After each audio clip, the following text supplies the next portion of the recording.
Hi, everyone. We got an awesome Sunday Funday. If you have a chance, please share this out. We have Dr. Paula Ruffin. She's coming on. She's going to be our 7 o'clock guest, and she's going to be on to 8. And 8 o'clock to 9 o'clock, we have Evan Drake. We're going to talk about bats. It's going to be a great Sunday Funday.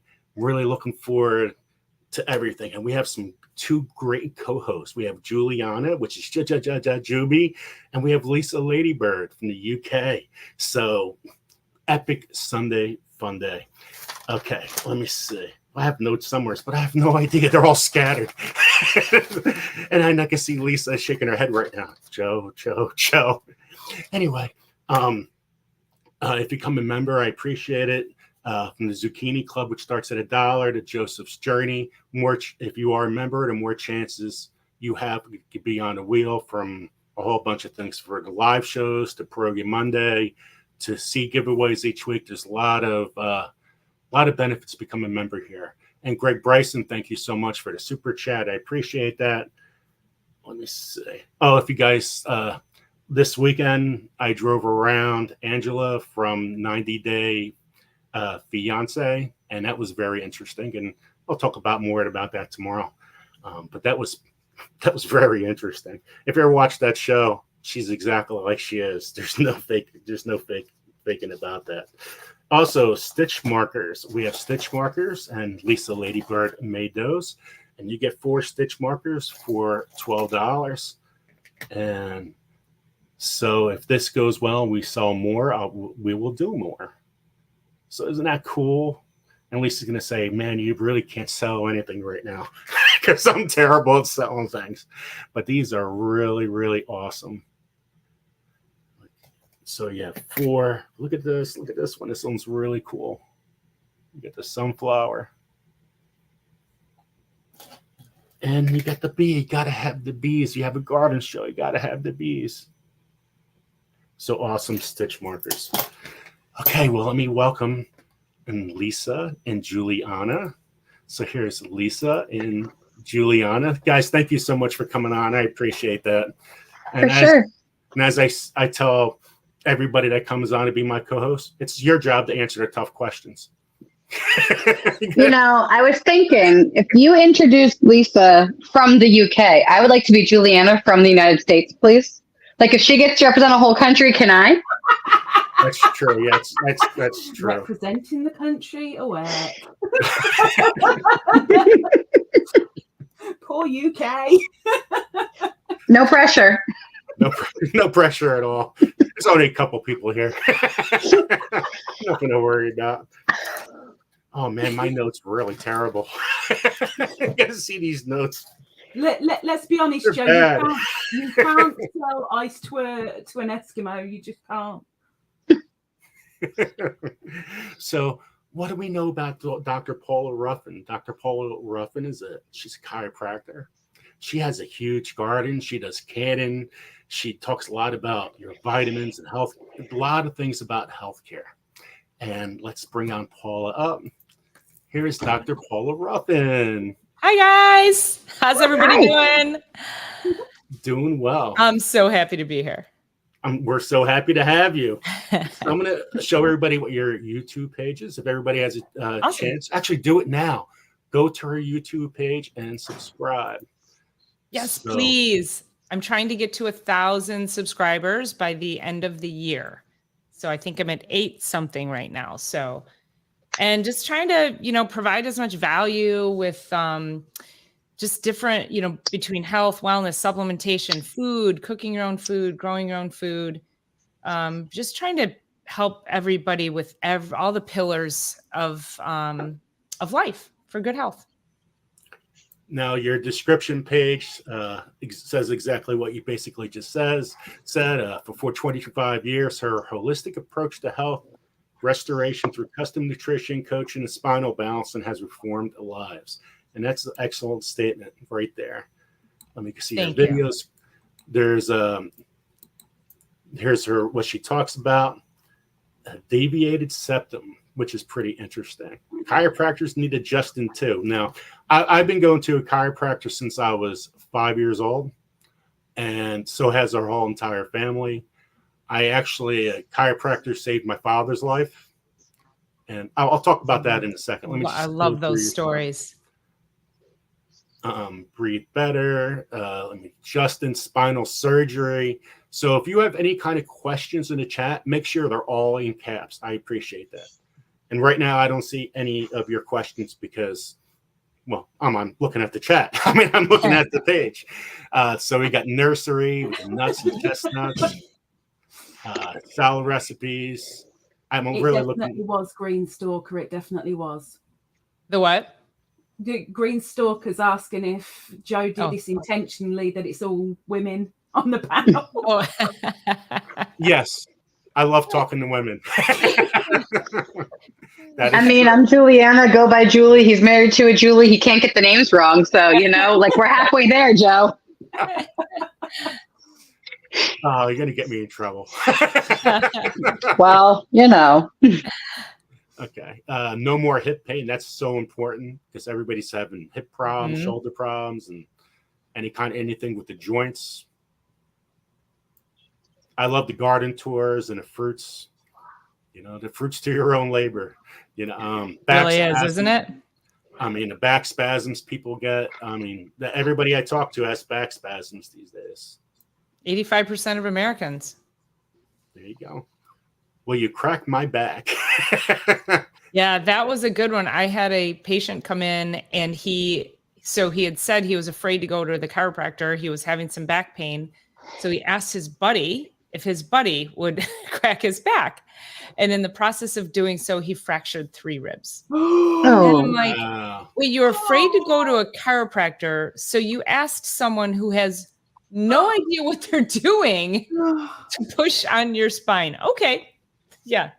Yep. Fractured 3 ribs. So, I watched a YouTube video, so I'm practically professional, right? Right. Exactly. Yeah. So I said, listen, you are not getting away with me not telling this story. Like I must tell this story. So. This is interesting. The sunscreen. We'll get to the sunscreen and calcium. We'll talk about that in a little while. Fatigue's a good one too. That's a great question with chiropractic and the food you eat. Okay, let me take this off. 1 second. There was something I wanted to say. Thanks for showing that. Okay. White farm in the house. So my father had his appendix, had stomach problems, went to the hospital, went to doctors. I guess I was around 3 years old, had a lot of problems. Everybody goes, oh, John, just take some medicine. You look fine. Everything's okay. Went to the chiropractor, went to the point, pushed into where his appendix, I guess it was. And he goes, John, we're going to take you to the emergency room right now. Your appendix is about to burst. Wow. So for 2 or 3 days, he went to the hospital, went to doctors, everything. Oh, here's a pill. Go take a pill. That's about it. And went to the hospital, and his appendix burst right on the table. Oof. That happened to me. I walked around for 2 weeks with stomach pain, and I had every excuse in the world as to why I had stomach pain. 2 weeks later, went to the ER, was there for 13 hours. They were ready to discharge me.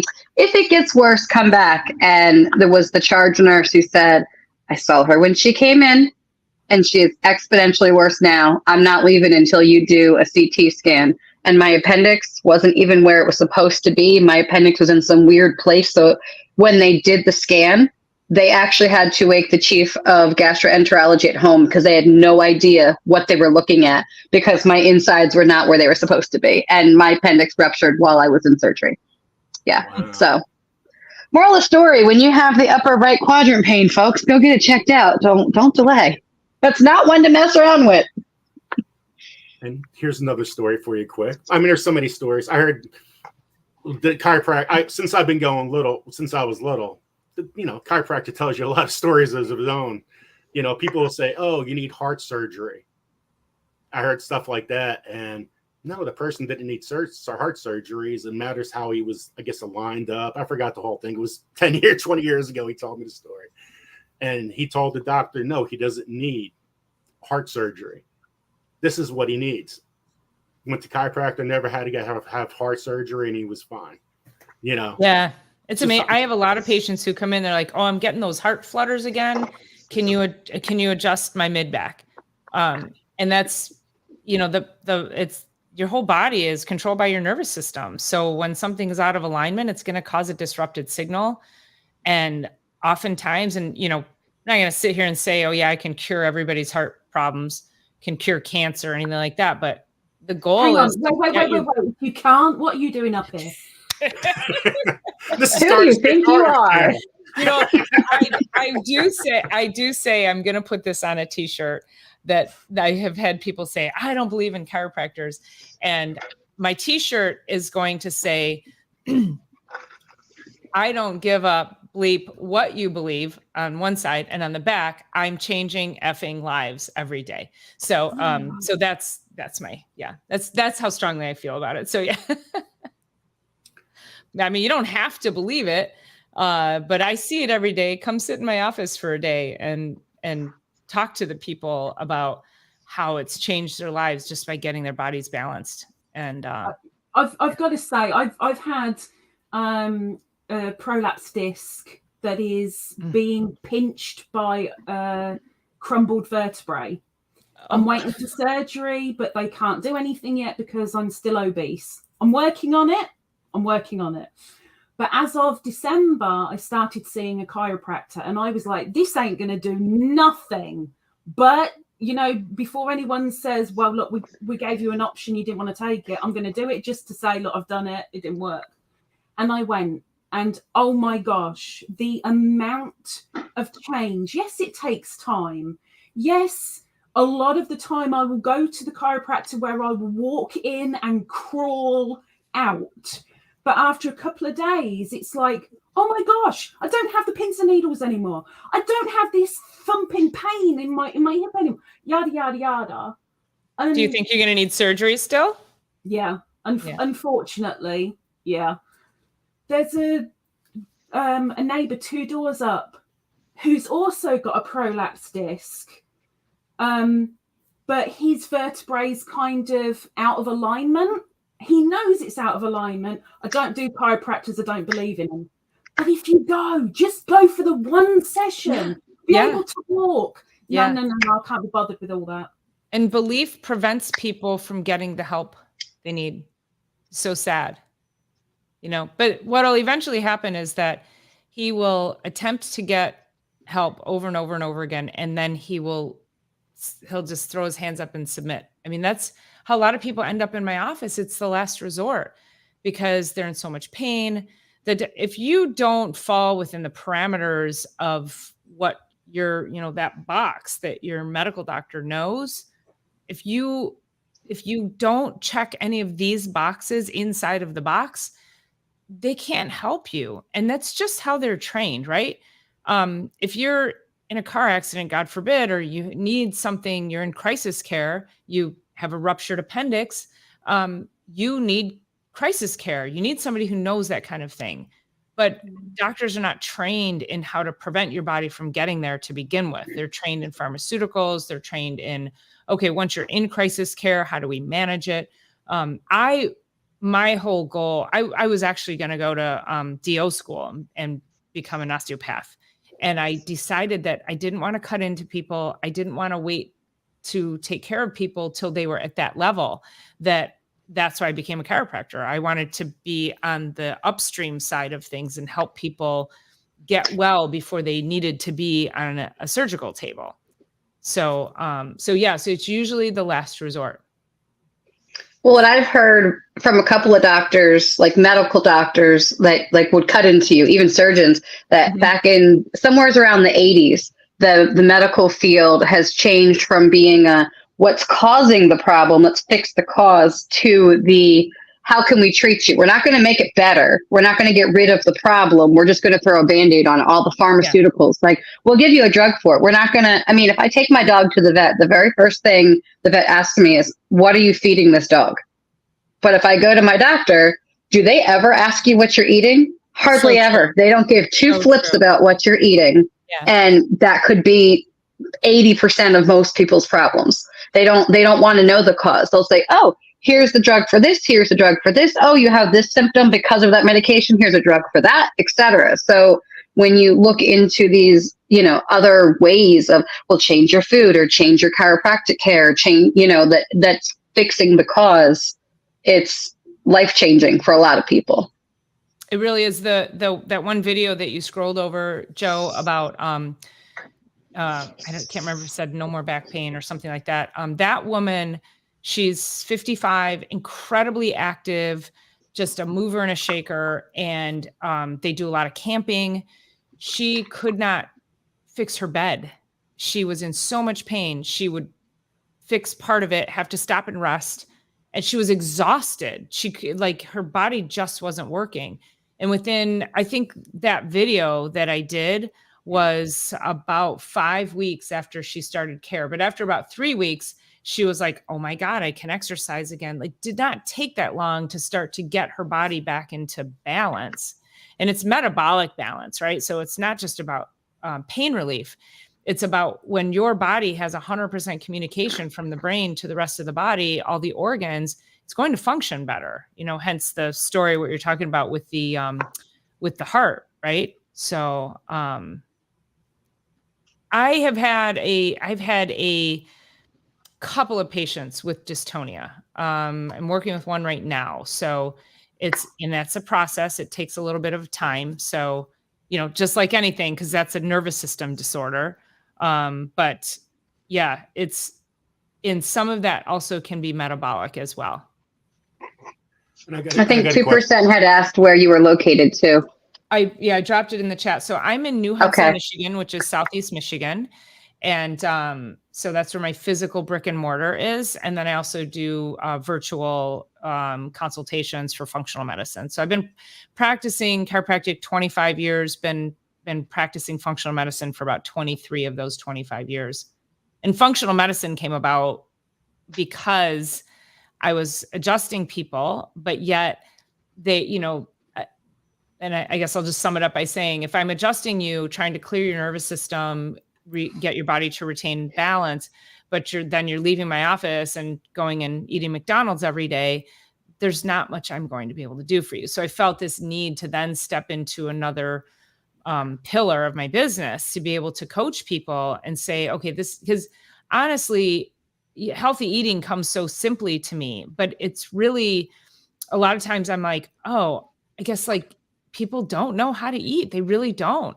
They don't understand oftentimes what isn't healthy for them. So I really felt a need to step into that world and just help guide people from the very beginning in making those choices. Fantastic. Now, for a person that can't afford to go see a chiropractor, is there something, what do you say about that? Like, what could they do to make them feel better, to relieve some pain? Because I know there's a lot of people that can't afford to go to a doctor. They just can't. Yep. So that's a great point. So this was also a big motivator for starting my YouTube channel, is that I have all of this knowledge. Everything you see on my YouTube channel, whether it's a story of a patient, just something a topic that I'm talking about. These are all questions that people have asked me every single day over the years. They're questions that I answer on an almost daily to weekly basis. So instead of just helping the people that are coming into my office, how can I help everybody else? Because let's just say somebody can't afford it, but I can show them, okay, well, what kinds of foods should you be eating? How much water should you be eating or drinking? What kinds of things should you be drinking? How to move properly? There you go. I know, right? How to move properly. Cheers. Getting proper rest. So what I try to do through my YouTube Joseph. No, sir. No. That hot sauce looked good. So what I try to do through my YouTube channel is provide all the things that somebody can do to help themselves. And if that doesn't work, then maybe at some point they'll figure out either, how to pay for chiropractic care, or maybe then they, and it's not even just about somebody not affording chiropractic care too. Then there's those people who they may not believe it, but they might believe in all the other things that I'm talking about. So I'm going to do all these other things, but then it isn't quite helping.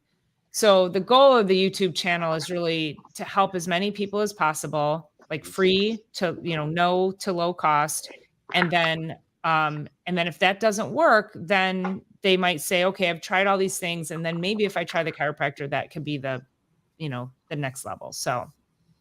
And it's probably helpful too, because if you're giving away all the free knowledge and you're doing that piece and someone sees, okay, well, if I'm listening to her about all this stuff and it's making things better, I'm not completely better, but I see marked improvement. Maybe she's not a quack. Maybe there is something to this chiropractor stuff. Maybe I should give it a try. You know what I'm saying? Like, it's a two-edged sword by, well, okay, if she's right about all of this, how could she be so wrong about that? Right. So it definitely can help bring somebody who is at that point over closer to them. Well, try it, see what happens, right? Yes. Yes, Lisa. Good question. There's one thing that I was really, really scared before I went to the chiropractor. I really thought, okay, I do like cracking my knuckles every now and again. And what happens if they snap my neck instead of just cracking it? Yada, yada, yada. All I could think of then was, okay, let's Google. And Google was like, there's good chiropractors, there's bad ones. How do you know if the one you are with is a good chiropractor or one that, well, they really need to go back to school, you need to find a different one? That's such a great question. Thank you. It's really a great question. Now, I do have some, which actually inspires me I've been thinking about this. I'm like, I need another video that talks about how to choose a chiropractor. I do have a video that says how to choose a chiropractor on my page. It's, I think I probably did that a year ago. I need to do another one. So choosing a chiropractor, I think that going back to Juliana's point is building the trust. So the kind of knowledge that people can glean from my YouTube channel, then I'm building trust and they don't even know me. So now they're going to feel comfortable. So are they going to feel comfortable with you? Do they have clinical skills? Are they going? I personally, I have a friend of mine who he said, hey, I want to come in and get adjusted. And I said, okay. And he has a chiropractor. I'm like, I don't know why you want to come to me, but go to your chiropractor. And I said, well, I won't see you unless I do an exam and x-rays. He says, I don't want x-rays. And I said, I don't operate without them, period. I just don't, unless you're pregnant or a small child. But, and I've had multiple people come to me. They know they have a really, really chronic issue and they'll say, well, the chiropractor didn't take x-rays. And I'm like, yeah, if you have super chronic issues, you probably want an x-ray. You probably want to see some things going on there. So are they going to do a thorough exam? Are they going to take x-rays? There's my buddy, Kenny. I love Kenny. He's one of my, he's part of my community. So I appreciate him being here. Thanks for being here, Kenny. So you could look at those pillars. And then also, does the chiropractor have the knowledge to be able to show you exercises, stretches? Can they help you with your dietary needs? How many pillars can that person help you with? And also, and I'm probably going to piss off a lot of chiropractors. Is your chiropractor healthy? Does your chiropractor walk the talk? Because there are a lot of chiropractors out there who are not, and they don't. And so, and it's a lot like, medical doctors telling you have to lose weight and they're fat. It's like, you have to be able to walk the talk. So, I hope that answers your question. I think if you can find somebody that you can gain trust through social media, I think that's good. In fact, Kenny, who you just posted his tagline, I would actually call him a very good friend of mine, and we've never met. But we have, yeah. So Kenny's my dude, man. And he's get a room. Oh my God. This is a paid sponsorship, man. This is not how we do this here. Okay. Yeah. You got to watch out who goes in the basement too. Anyway, so I hope that answers your question. It does. Going by what you've just said, I can go, do you know what? I've got a good one. Woohoo! Yeah, well, I appreciate that. Thank you. Yes, thank you so much. Yeah. Now, Paul, is there a link between calcium, inflammation, and cancer. Oh wow, that's a big nugget. We don't have enough time for that, Joe. I know, right? So This is only a 2-hour show, sir. thank you, Juliana. All right, let's take calcium off the table. Let's talk about inflammation and cancer. All cancers are inflammatory, and then let's talk about vitamin D. So all cancers are inflammatory, and all cancers are vitamin D deficient. So you could probably then venture to say that if that person has cancer, they are deficient in all their minerals and not just cancer, or I mean, not just calcium. So I would probably say yes, but low minerals can lead to a bunch of other chronic illnesses. But if there's cancer, there's definitely vitamin D deficiency, and there's also a multitude of other deficiencies. So does that answer your question? No. No, okay. I didn't quite know where you were going with that question, but yeah. Is there more specific? No, it's something I did write down one question when I started the week. That was the question So what I remember from Gil's live last night, was it, I think? Was last night, right? Friday. I don't know what day it is. I'm sorry. That Joe, your mother needs a vitamin D infusion. That's what I took away from Gil's live from her, because his mom is battling cancer right now. And then if you have cancer, C infusion. I'm sorry, C. Yeah. It's a vitamin C infusion. Yeah. So I'm sorry to hear about your mom having cancer. Am I hearing that correctly then? Is that, yeah.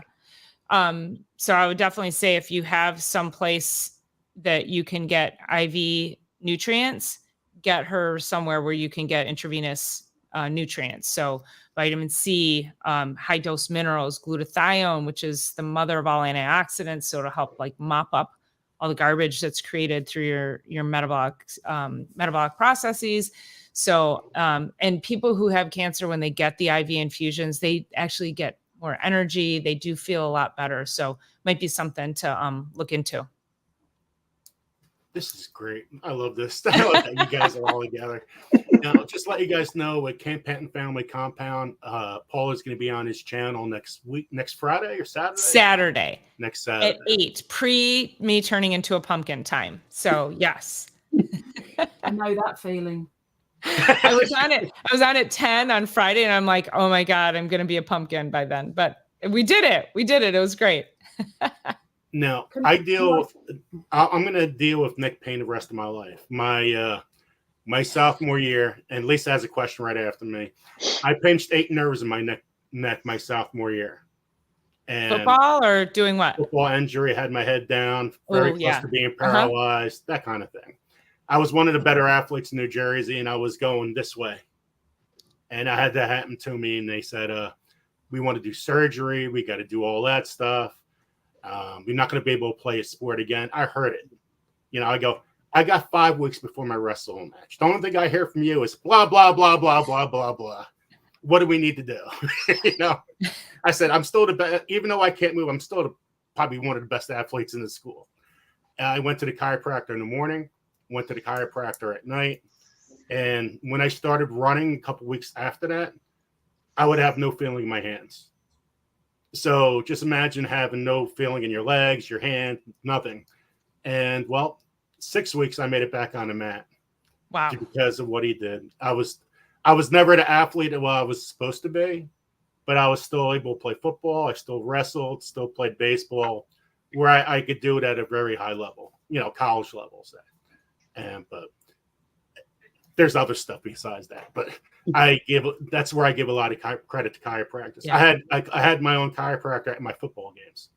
At halftime, I would get adjusted. Amazing. Yeah. At halftime, I would get adjusted. After the game, I would get adjusted. So I had a heck of a lot of support. Question in the chat. Oh, question in the chat. What's the question? I didn't know you were pointing. I thought you had a question. While you find the chat, I want to tell Disabled and Prepping. Because I have forgotten, I do have a video of a woman I'm currently working with who has dystonia.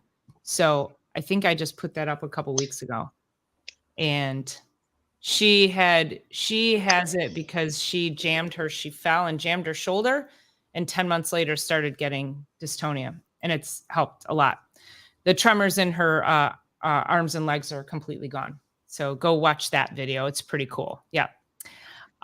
What is my take on fasting? So, there goes Jujubi. Sorry. She's gone. That's what I think of fasting, 2%. Touching, leave it alone and back away. I can't touch anything. I'm sorry. Continue. There you go. We thought you fell. I thought you needed a chiropractor for a minute. I was about to come over there and adjust you. So I fast. I've been fasting for years. I think that if you're somebody, again, it depends on what you have going on and how you start. So most of the studies with fasting say that it's that 16 to 18 hour. That's the sweet spot for when you really get the most health benefits. But a lot of people can just start with a 12-hour fast, and that's really easy to do. Like, think about if you can finish dinner at 6 p.m. and then, not eat until 7 o'clock the next day, you've now just done a fast. Sometimes I'll do longer fasts. I find that I used to do 24-hour fasts like once a month, and I find that it would make me a little jittery, so my body doesn't really like it. So I'll fast regularly, but then what I do is then some mornings I'll do a protein shake in the morning, and then I won't worry about fasting. Some days if I get up I guess prefacing what I'm saying by saying you have to respect your body. I have worked with patients who fast and they're like, oh my God, but I wake up and I feel nauseous and I'm dizzy and I'm like, yeah, that's blood sugar. Like, respect that. Eat something, eat something high protein or have a, good high protein shake. So you can't just go into it. Sometimes some people can. But some people need to understand that, like they get like, a dog on a bone. I'm going to fast. I'm just going to do it. The other thing, the other problem is, we were talking about this on my channel, just earlier before I got on here, is that protein intake. So we are not getting enough protein in our diets. And so oftentimes if you do too long of a fast and then you have this, or do like a 1 meal a day, you can't get enough protein in your diet. So I actually like a longer, what's called feeding window, where you can actually have a couple of meals and you can have a good amount of protein at each meal. So you make sure you're getting enough protein in your diet. Because otherwise, if you're not getting enough protein, you're not going to get that muscle recovery. It's excellent for your immune function. And it will prevent your body from losing muscle mass. If you're trying to go into a fat loss state or a weight loss state, we want you losing fat, not muscle. So I like fasting. You just have to figure out the pattern that's going to work best for your body. So Mary Ann has a question. What can you take for diabetic neuropathy? So diabetic. So that's going to be, oh my God. Uncle Al, I was asking what should I do with all my green tomatoes? Okay. Thank you, Uncle Al. I appreciate that. I have 1.5 bushels of green tomatoes. Okay. Going back to diabetic neuropathy. So anything diabetic, we're talking autoimmune. Anything autoimmune, we're talking gut. So whether it's diabetes, whether it's thyroid, whether it's IBS, there's a gut issue. So we have to fix the gut in order for the body to absorb the nutrients that it needs, in order for the body to heal what it needs to heal. So when you're talking about neurological issues like that, you've got to fix the gut, because you'll never get the nutrients absorbed that you need in order for the body to then start to heal from that. If you can, and I don't know if that's type 1 or type 2 diabetes. So that could be a time issue. Type 1 is going to be a little bit more challenging. Type 2 is obviously that's diet related, diet and lifestyle. So that's going to be a little bit more likely to be able to unwind that process. But you got to fix the gut. You got to get your body absorbing. Somebody wants me to start the barbecue. I have a feeling like this is going to go on and on for a while. Well, this is what we did on Gil's channel on Friday. We're like, we got to do this again. Lisa has a question. Thank you. Okay, it's a selfish one, I admit. It always is. It's me. But back in July, I ruptured my hamstring. It's a bad tear, apparently. It's like moments away from, well, if you make it any worse, there's surgery and nothing else. A month after doing it, I also badly tore my calf muscle. Yay, on the same leg. Now, I live on my own. I can't say, okay, I'm going to rest up. Could you deal with this? Could you do the food today? Could you sort the pets out? Yada, yada. I've got to do it. I have no choice. While I'm sitting down, it hurts because, of course, I'm putting the pressure on the muscles. If I stand up, I'm putting pressure on the muscles. If I lay down, I'm putting pressure on the muscles. I'm told by physio that they will not touch me until, one, I can lay down straight. I can't. I still can't. Two, there's no pain. Hilarious. And three, I've got to be using the crutches all the time, which give me blisters really, really badly, buggering my back up. And I don't know what to do. The only thing that my chiropractor said was to use hot or cold. Well, I'm better with cold, so I'm using an ice spray. Somebody gave me a magnesium spray, which I'm also using twice a day. But he also said something, and I'm so sorry because I cannot remember the name of them. My chiro said something about certain exercises that you do very, very slowly and gradually and just push. But what are they? What is the best thing for me to do? Because I need to be able to I know it's going to take months. I know it already is. But how can I help myself get this healing? I'm sorry to hear you're going through that. That is awful. Yes, so I totally get that. I'm a single mom, been a single mom forever, broke my hand. And so still had to do the laundry and all the things. So I totally get it.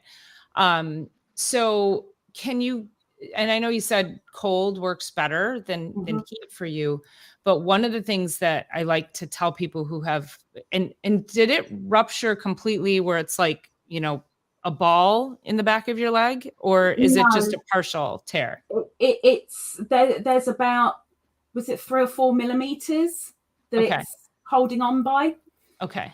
So one of the things that I tell my patients to do when there's a tear, a strain, a sprain, or anything like that of a muscle is I love heat. Okay. So you start with heat, you do the gentle stretches, and there's I'm going to make a note just for you to do a video for these stretches for you. Yes. Let me see. Where are my videos? Now we know why she's up late. I see how it is. Ulterior motives. Selfish reasons, Jim. Okay, let's see. So we're doing stretch. Well, we talk about being a pumpkin. It's nearly midnight for her right now. So she's really a pumpkin. It's like, it's become evident now why you're here. Okay. I'm already the shape of a pumpkin. I'm already slightly orange. Okay, stretches for torn muscles. There we go. All right. And then make sure you connect with me so I can make sure I tag you so that when I do that. So what I like to do is heat and yes, gentle stretching. And then you could follow it with ice. So, I am worried understand about heat, though, because I've got fibromyalgia and hypermobility amongst other things. They're affected by heat. Heat makes them worse. Okay. Plus, I'm going through menopause and having major hot flushes constantly. So you saying add heat, I'm like, oh hell no. Oh bye. She knows nothing. Well, we got to get those muscles warm for you to stretch them. So if you can just do a gentle stretch, which again, I can do a video that'll show you how to do that. You could do what's called PNF stretching, where you lean, you push, you contract, and then you stretch. You could do that really gently. I think I can't remember if I did a video on that already or not, but either way, I'll do another one. But fibro, so let's go upstream. Fibro is gut. I sound like a broken record. It's total gut. It's chemical sensitivity. It's food sensitivity. You have to heal the gut. You have to get rid of the foods and the chemicals that are disrupting it, restore balance to the gut so your body can absorb the nutrients it needs so it can heal that muscle. So those are really bad injuries. And again, when somebody does something like that, I often think to myself, what isn't happening in the body that should be in order to prevent those things from happening? So you probably have muscle weakness due to inability to absorb the right nutrients to keep those muscles strong. And then, of course, I would ask the question, are you getting enough protein to be able to support the muscles? So, yeah. So I know you have to get through this injury as it is, but those would be the other things that I would suggest, is starting to look at how do you build stronger muscles? How do you build stronger bones? How do you absorb the nutrients you need in order to heal all of those things? Because even once this heals, or if it's not healing, those things need to happen, period. Yeah.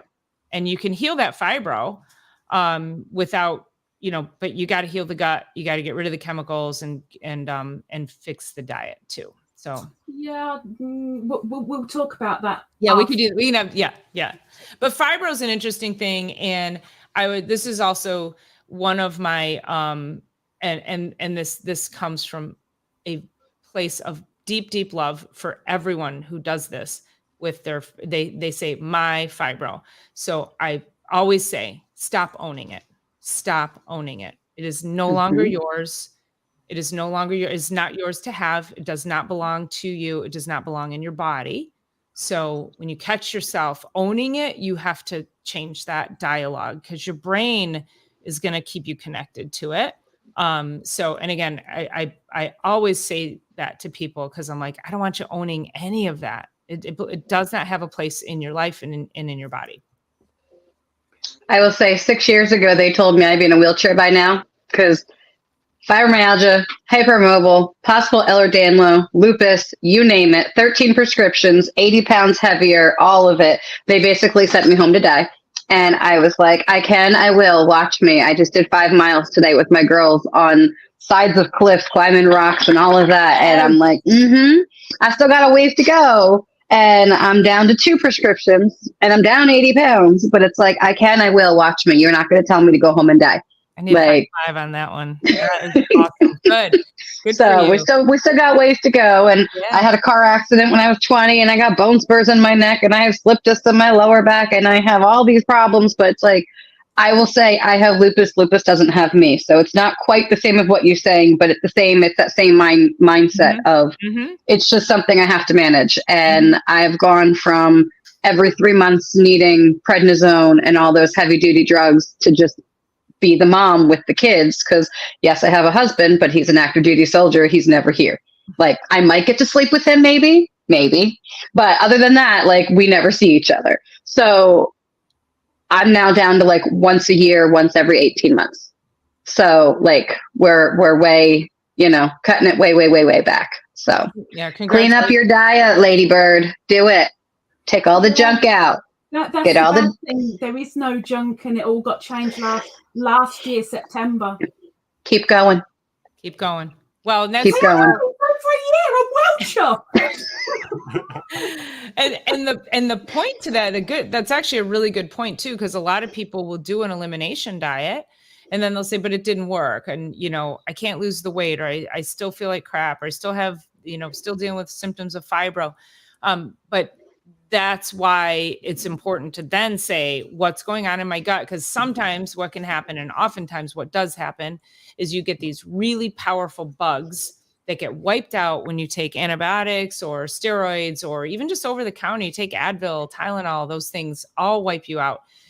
they wipe out all the good bacteria. And so when that happens, these bad bugs can come in and they are strong and they do not want the good guys in there. So you try to take a probiotic or eat some yogurt and you feel bloated and you're like, I don't know why, but I should take a probiotic. But what's happening is they're competing and the bad guys are killing off the good guys. So there's specific strains. So you can do an elimination diet, but that's only part of the process. You have to then be able to come in, kill those bad guys, put the right good guys in. There's a specific, very specific strain. I have like 14 different probiotics of multiple strains that I could prescribe for people based on what they have going on, based on what I know is in their gut. So that's the unique part of functional medicine, is being able to be very strategic about rebuilding the gut so that your body can do what it needs to do. So you probably just need to then be able to be very strategic about getting into the gut and putting the right bacteria in there. And when you do your elimination diet, you have to do it the right way and reintroduce things back in the right way to truly find what the problem is, because it's not as simple as just don't eat this for a couple of days and then add it back. There's a lot more to it than just, And that's a great point. So a lot of people, they'll be like, oh yeah, I went back to I ate pizza. I don't know what they ate, something that had like 12 different ingredients in it that they haven't eaten for 3 months. And I'm like, no, you can't do that because you don't know which one, we're trying to, which is also why I do food sensitivity testing. Cause I'm like, I don't want to guess. And I don't want to put people through people ultimately do not do the one food a day for 3 days and take notes. And if they do, they're going to do it once, maybe twice. I did. Okay. I did. My list is very small. I'm very proud of you. Yes.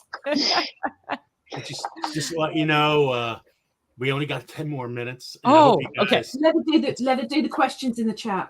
And the other kind of questions. Yeah, we got 2 more questions. But Paul, I hope we come on again. I would love to. I won't throw my phone on the floor next time, I promise. I won't throw you in the ground. Okay, thanks. And I see Evan Drake's in a basement right now. So Evan, we got 10 minutes, buddy. Thank you so much. And I see you in the basement. Just want to let you know that you're here. So we got 2 questions. One from Molly. Can a diabetic do a raw diet? So can a diabetic do the raw diet? This goes to another, one of the things that I talked about. I think I just talked about this on my live as far as diets. So raw diet, vegan, keto. So can a diabetic do a raw diet? So are you talking, and just so I'm clear, is that a raw, are we talking like carnivore raw, or are we talking about vegan raw? Again, I have to say, if you want to be vegan or vegetarian, that's great. I'm going to tell you, you're not going to get enough protein.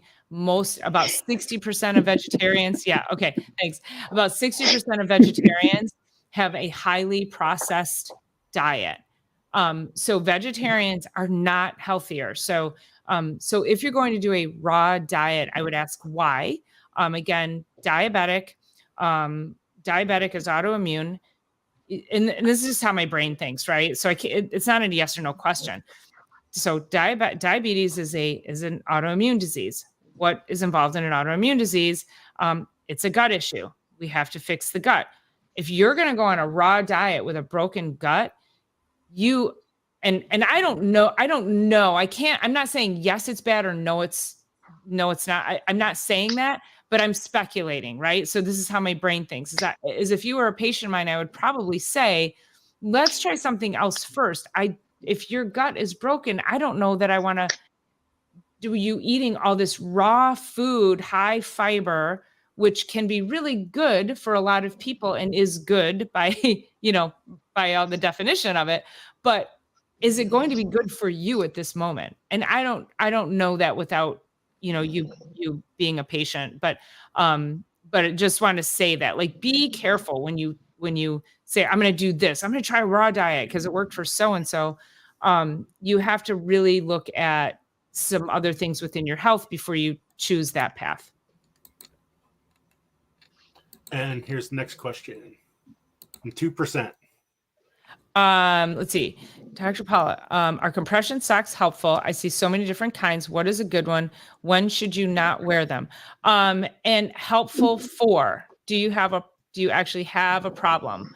Do you have swelling and, do you have swelling and inflammation in the legs? Oh, it's Garden State Gardener. Oh, hey. Yeah. So compression socks can be helpful for people if you get swelling in the lower legs and the ankles. I don't personally like them. I find them incredibly uncomfortable. Some people wear them when they fly because they get more fluid pooling. If you get fluid in the ankles, if you get that puffiness around your ankle bones and in the lower legs, then that's probably a liver and a kidney issue. Your liver's probably struggling to clear toxins and your kidneys probably need help to dump the water. So there's probably too much inflammation and your body needs help getting rid of the inflammation. So I would say yes. I mean, I'm not opposed to them. If they help, wear them. I wouldn't wear them all the time, but when you feel you need them. But then again, look at why do you need them? Probably take a closer look. Maybe you need to detox the liver and help the kidneys to flush out. I have autoimmune. Can you help virtually with gut issues to help? Yes, I can. So I do virtual functional nutrition. So you can find me through my website. And you know what? I will, I think somebody, so my links are in my YouTube channel information there as well. So, so you can follow me there. Let me see. I'm trying to find out. Oh, I know. Howie's I just here, saw by the him. way. Howie's I saw here. Howie. Mm-hmm. And I want to give a shout out to Gil. If I didn't already say this, to thank you for having him connect us. This is so fun. Yeah, we've been having around 70. Oh, don't give him a big head. Don't do that. Come on now. He needs to fit through the door of his house. Come on. Yeah, I got a big head. Let me see. But you got a big heart to go with it, Joe, so it's okay. Since I really can't see the chat, what's the best thing for eye health? For eye health, so in general, or macular degeneration, macular is usually, so again, more autoimmune, inflammatory. Get the inflammation down. Take high quality nutrients, fish oil. For absolute sure, people need good high quality omegas. And then get the highly processed foods out of the diet for sure. How much protein should we have in a day? How much protein should we have in a day? So this has changed, thankfully. I used to always tell people more than what the FDA said. And they'd be like, but the FDA says, it should only be this much. So as of the new guidelines now are I think it's like 1.2. So you have to do some math, 1.2 to 1.8 grams per kilogram of body weight. So you just got to do some math on that. It's a couple 100 grams a day for the average. But you got to knock it down a little if you're obese, though. Oh. It's of your ideal weight. So it's of your ideal weight. Yes. Yeah, of your ideal weight. If you're obese, you got to knock it down some. Yeah, you can't go on. Yeah, you can't go if you're 200 pounds, and you're supposed to be 150. Yes, that's correct. Yes. Yeah. Now, how about arthritis? Tell everybody what the difference between arthritis and tendonitis is and what they could do about it. Well, tendonitis would be like inflammation of just one specific tendon. And then, so a lot of people, they get tennis elbow, right? Or tendonitis in the shoulder. And what happens is you get irritation of the tendon, and it's the tendon pulling on the bone. So the muscles get really tight and it pulls the tendon, and then the tendon pulls on the bone, and that's the pain you feel. So that's why people will get those straps and put the straps on. So they'll strap the tendon down so it stops tugging on the bone so it'll heal. So what that means is you got super tight muscles. You got to stretch your muscles out. And actually I've got stretches on my YouTube channel for forearm stretches, shoulder stretches. So I need those. I got to go find them. I got a problem right here. So tendinitis is irritation of a specific tendon based on probably repetitive stress. So something you're doing every single day that you don't even realize that builds up over time. And then arthritis tends to be something more like joint damage. So if we talk about arthritis in the neck, so osteoarthritis is, let's say you've had a whiplash injury and now we see bony changes and the bones wear down and they wear the disc down. You've got bone spurs. That's going to be osteoarthritis. And then you can have like rheumatoid arthritis, which is global inflammatory in the body. So, and it attacks all joints. So basically your joints look like a foreign body to your body. And so your body attacks the joints. So there's different types of arthritis. Arthritis and tendinitis are two completely different things though. Okay, this is the last question. And anybody who has any other questions, wait till next time Paula comes on. Send her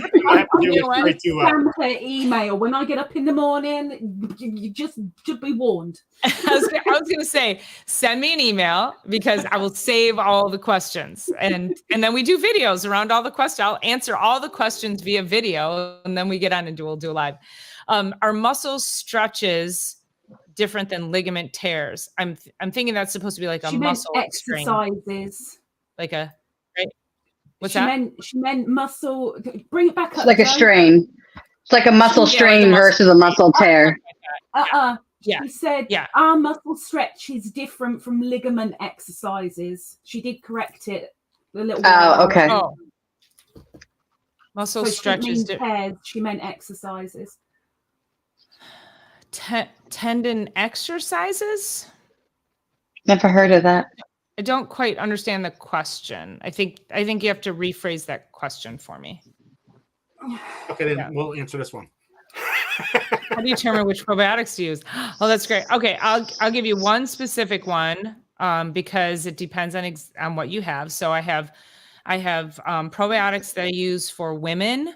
And these, I do have an online store too. So they're all on there. So there's a women's one. So women who have chronic UTIs or vaginal infections, that has specific strains in it. I have a broad spectrum one. I have one for people who've been on probiotic or antibiotics, steroids. So that one is that specific strain is Saccharomyces boulardii, which is actually the only antibiotic resistant strain that you can take. So if you have to be on an antibiotic, I always put them on the Saccharomyces boulardii so that at least they're getting some probiotic in there while they're taking the antibiotic. Never take them together. And then I have some specifically for irritable bowel. I have some that help people poop. I have some that help recolonate the colon for better pooping. So so I determine what you need based on what you need. Yeah, there we go. Yes. Everybody poops. They wrote a book about it. Everybody poops. Yep. Yeah. So basically, if I know what you have going on, then I can strategically tell you. And then also I have ones that I know will kill specific bugs too. So Saccharomyces boulardii is one of the killers. Yeah. We love that one. Yeah. Well, thank you, Brandon Gardner. Paula, thank you so much for coming on.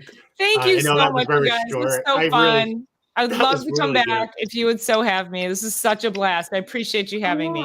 And thanks everybody in the chat. I'm going to go back through. I'll answer your questions. You can connect with me through my links, through my YouTube channel, and I would love to stay connected. So thanks so much, you guys. It's great meeting you guys. Bye. See ya. Wow, that was great, wasn't it? We could really go on and on and on and on. Part 2, I'll allow it. All in favor, say aye. The ayes have it. We took a vote, Joe. Well, we're going to do our wheel after the fact instead of now because we got so much more to talk about. We're going to talk about bats. So this is... I'll be right back. Is that like a bat channel? I don't know what she was doing. I'm like, she hit the bad channel. Well, welcome, Evan. Evan! Hello. Hi. Can you hear me okay? Yeah, you sound good. You sound really good. Oh, nice. Thank you so much for coming on. So, Evan, tell everybody a little bit about yourself, where you went to school, because that's my number one school, but they don't know. But tell everybody a little bit about yourself. Cool. I've lived in New Jersey my whole life, as a matter of fact. I went to I'm from Egg Harbor Township, near Atlantic City area. I went to my undergraduate at Stockton University, and then I just finished like 4 days ago my PhD at Rutgers. So freshly, newly minted Dr. Drake, and that feels nice. Now, your PhD, what is it in? Is it just is there a specific thing, bats or wildlife? Like, what is it? The degree is ecology and evolution, but my research was about bats and their habitat use and how that information can inform conservation decisions. Okay. This is great. I can't believe we have. You know what? It's the perfect timing because it's Halloween. I know. And there's in New Jersey, what kind of bats? Now there's a whole bunch of different kind of bats, right? Like that live in New Jersey. There's different ones that live in the Midwest. There's different ones that live in the UK. Is there a general bat that lives in all locations? Ooh, the bats that live in New Jersey are not the kinds that are going to be living in the UK, but because bats are way more diverse than people tend to think they are. Among mammals, they're second most diverse, right behind rodents, and rodents are crazy diverse. So there's over 1,400 species of bats, and counting. They add more all the time. When I first started my PhD, it was like 1,380 something, and then just kept going up. But in New Jersey, we have 9. They're all insectivores. They all eat bugs.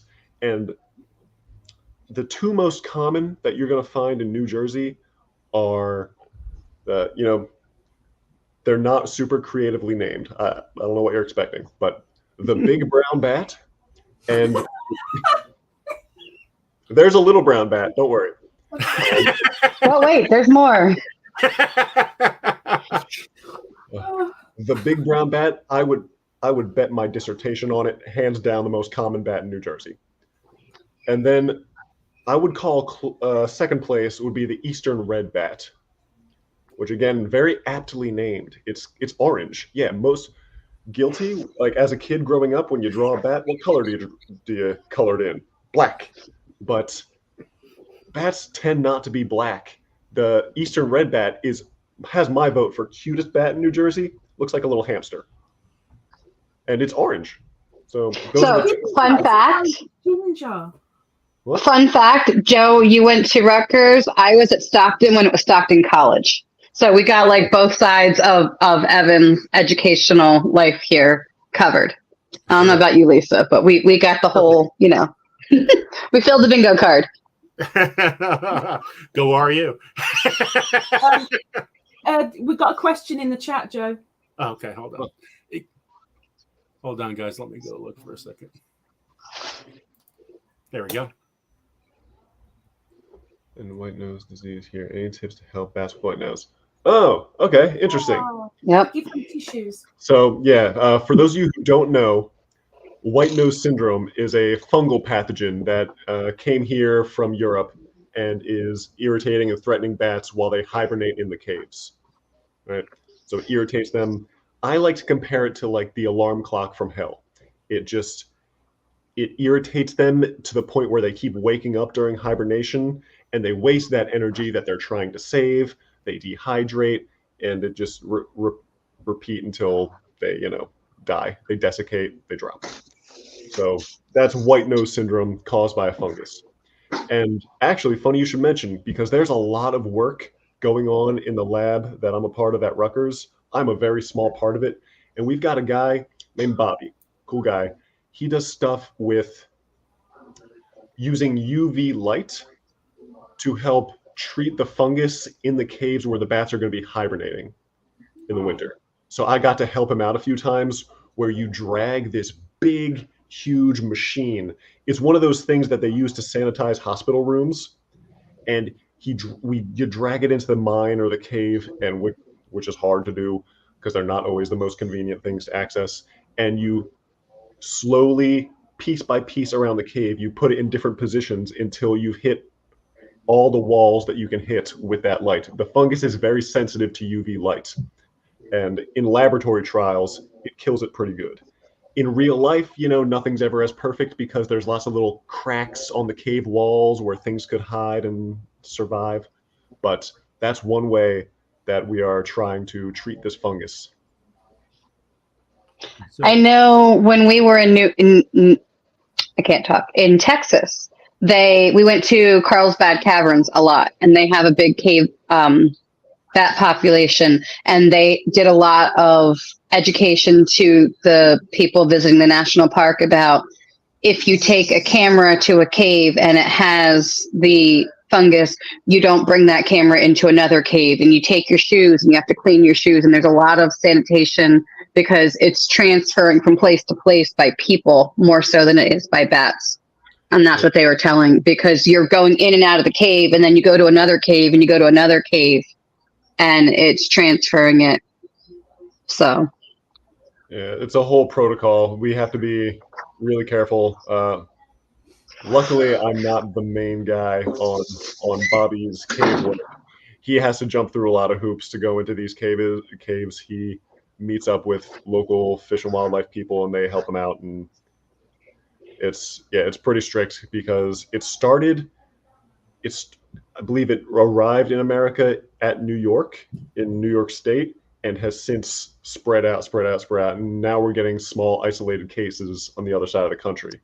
And now it's, yeah. So this is an interesting question.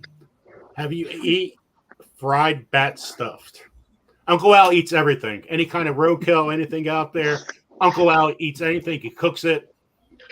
He's the man. He tells his nephews, they come over and he go, Uncle Al, what is this? What is this? Oh, don't worry. It's good for you. Well, there's a question for you. In some parts of the world, people do eat fruit bats, like pretty regularly if they can catch them. And I imagine that wing skin would get nice and crispy. I'm down to try it, but it's not high on my list.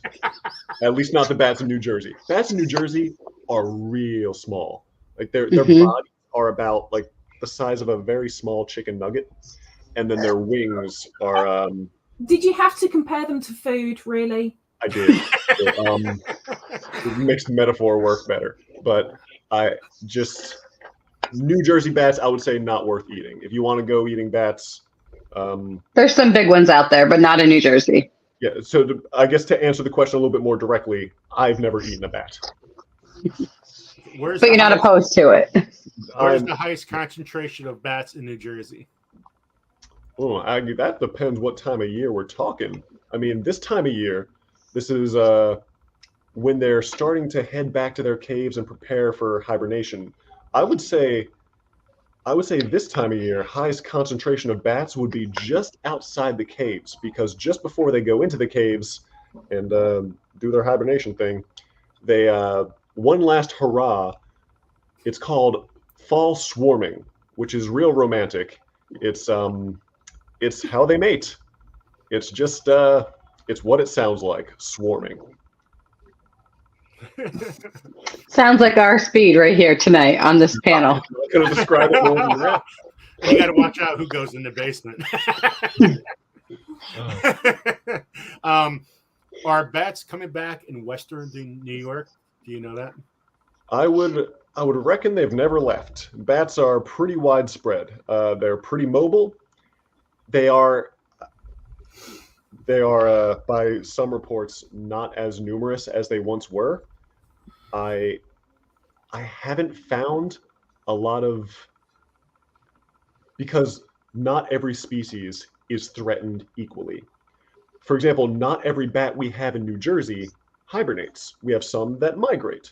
So the migratory bats are not threatened by this fungus. So while certain species are declining hard, others not so much. So while you might be seeing declines and going, oh, there's not as many bats around here as there used to be, for that species, the one that you're probably interacting with the most, maybe. But I would argue that you've got bats. So Evan has a write-up for me, and we're going to go right to that right now before we keep on Well, asking. Lisa has a question. Oh, go ahead, Lisa. You asked the question before we go. Go ahead. Thank you. Thank you. I got you. Thank you.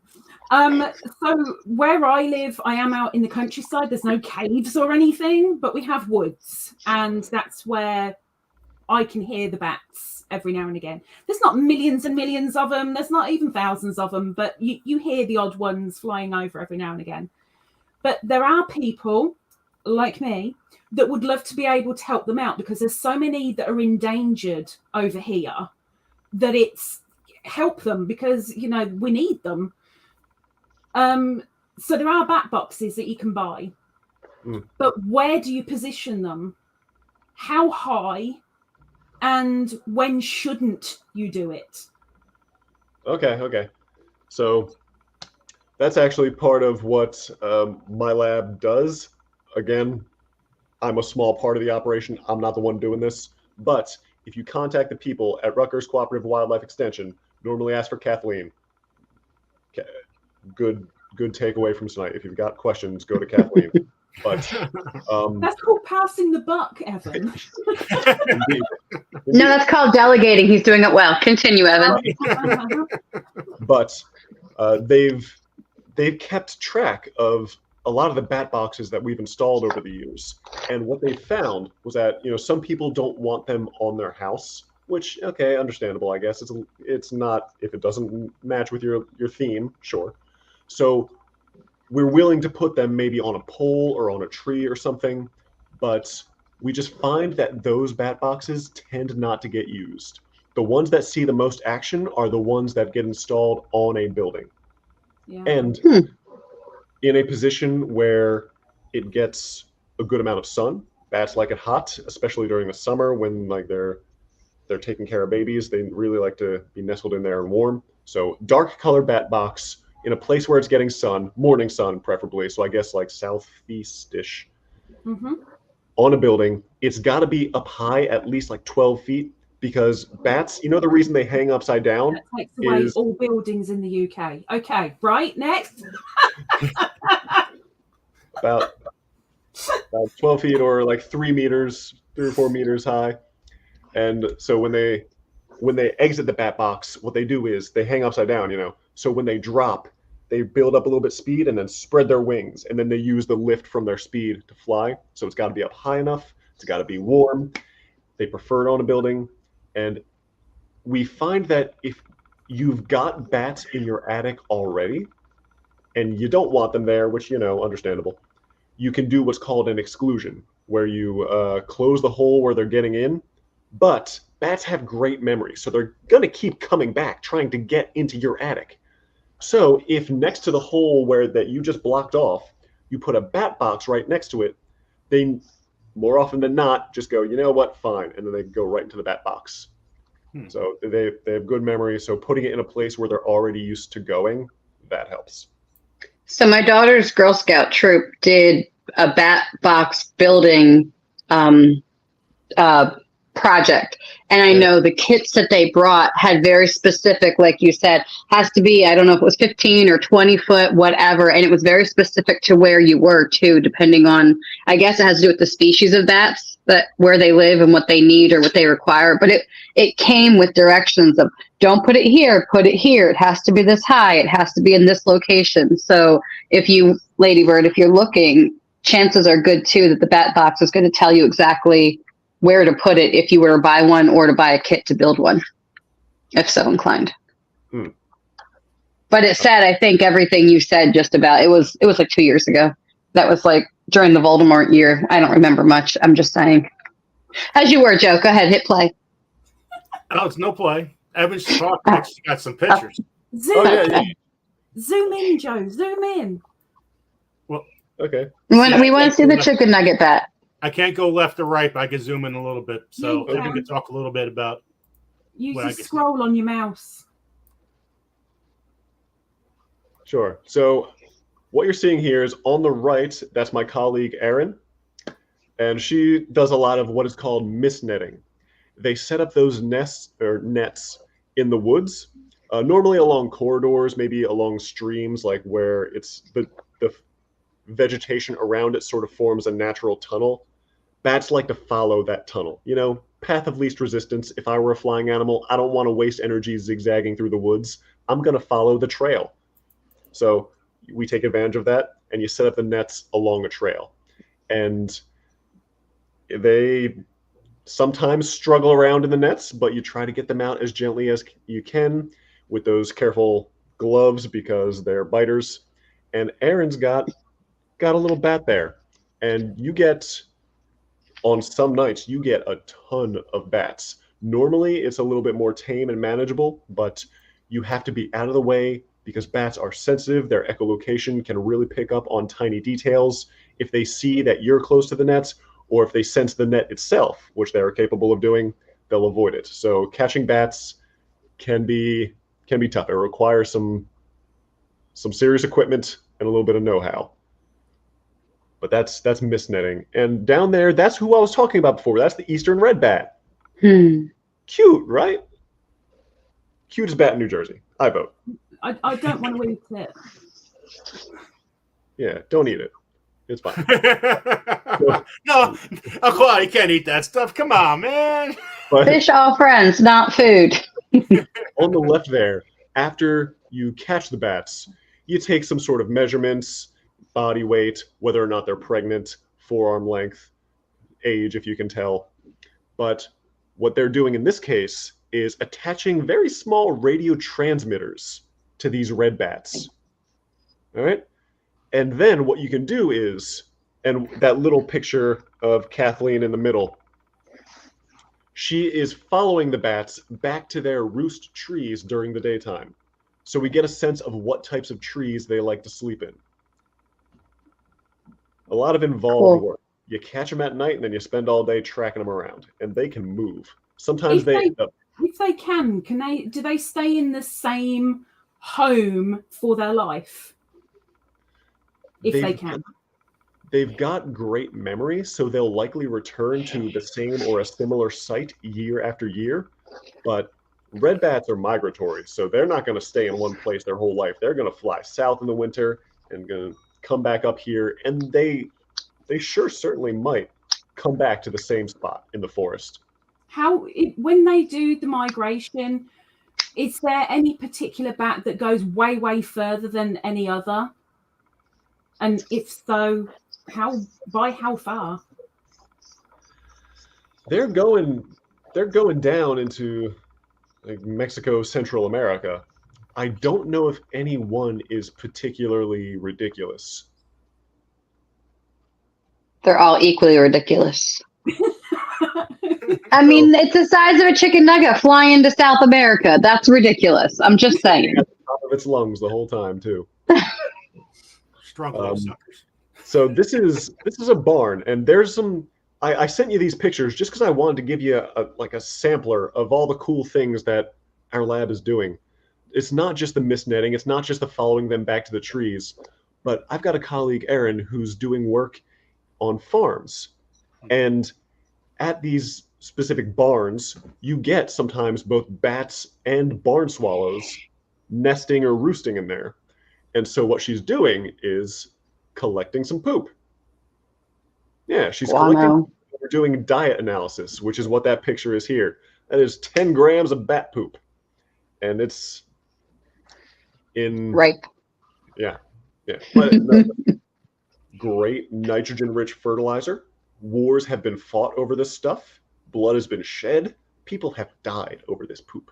But anyway, it was like the chief export of certain South American countries at some point. But what Aaron can do is analyze this bat poop and tell you what types of insects are in their diet. And happy reports are that preliminary findings have shown that so far, bats are eating spotted lanternfly. Yay! Yeah, That's awesome. It's probably not their favorite. I would assume they taste like crap. Normally, brightly colored things do. Mm-hmm. So probably not a lot of it, but I gotta imagine it's low-hanging fruit because they're pretty clumsy. They seem like an easy catch.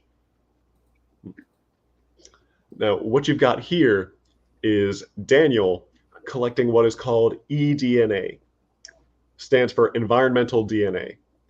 And you do that with kind of a paint roller. And bats like to roost in all sorts of structures, sometimes trees, sometimes buildings and attics, sometimes bridges. So what Daniel's doing is swabbing an entire bridge with a paintbrush and then checking to see if there's any remnant trace DNA to indicate that there is a bat here. And techniques are sophisticated enough and sensitive enough to detect that. And so he's been traveling to all sorts of bridges around the state. Sometimes it looks like a real inconvenient job. They got balancing on a boat and they're going in with their paintbrushes. And what they do is you roll it, and then you sort of collect that, you rinse it off in a very like sanitary controlled way, put into a nice sealed container, ready to analyze at a later time. Evan, I know exactly where that is, by the way. You do? Where's that? Yeah, in Route 18. Oh, on the left. Yeah. Yeah. Yep. And that's New Brunswick, isn't it? That's New Brunswick right here to the right, with the bridge. I don't know what bridge that is. Didn't ask, but they sent me some pictures for me to share. But I'm very observant. I go ahead with the bridge. I'm sorry. Yeah. If you scroll down a little bit, you can see that it's sometimes they need to take a kayak and things get a little shaky. But that picture in the top right, you can see bats wedged into that little crack. Yep. Yeah, if you can zoom in on that at all. This one right here. This one. It looks almost like a spider stuck in there. Yeah, okay, a bunch of little bat faces in there. Wow, that's pretty amazing. Yeah, they're small and they like to be up against each other. So wow, body warmth. Yeah, they're buddies. But yeah, that's on the left there. That's Daniel and Bobby, and on the right, the one in the kayak facing us. That's Morgan. They do lots of great work. And now we come into the part that's me. I do this stuff, so I know a lot more details about this. This is acoustic monitoring. So I happen to have read up a lot on bat echolocation because it's so neat. It's always something new with these things. But what those are really high frequency sensitive microphones, essentially bat detectors. And as bats are flying around, they're constantly echolocating. That's like their main way of perceiving the environment at night.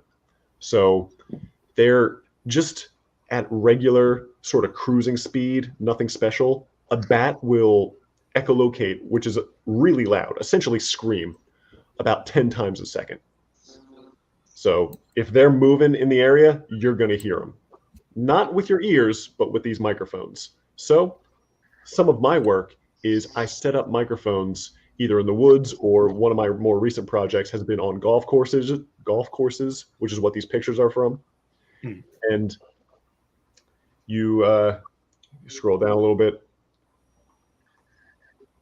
That's just us setting them up for scale. On the right there, that's an undergrad, Matt, who was helping me out one summer.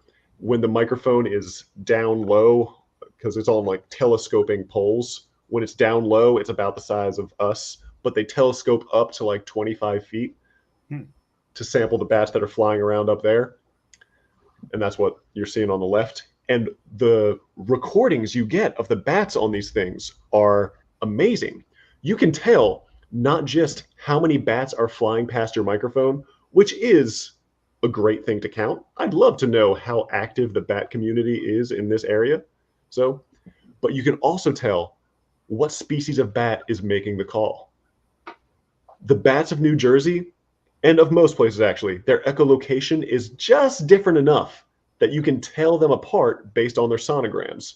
And I've got a few pictures of the sonograms below that I just wanted to share. So here, each one of those blue lines is a bat echolocating. And if it looks like, oh, good, no, it didn't get chopped off. there. If you look at the x-axis, scroll up a little bit, you can see that these are being measured in milliseconds. So this entire recording is 3 seconds long. So that bat screamed like 15 times in 3 seconds.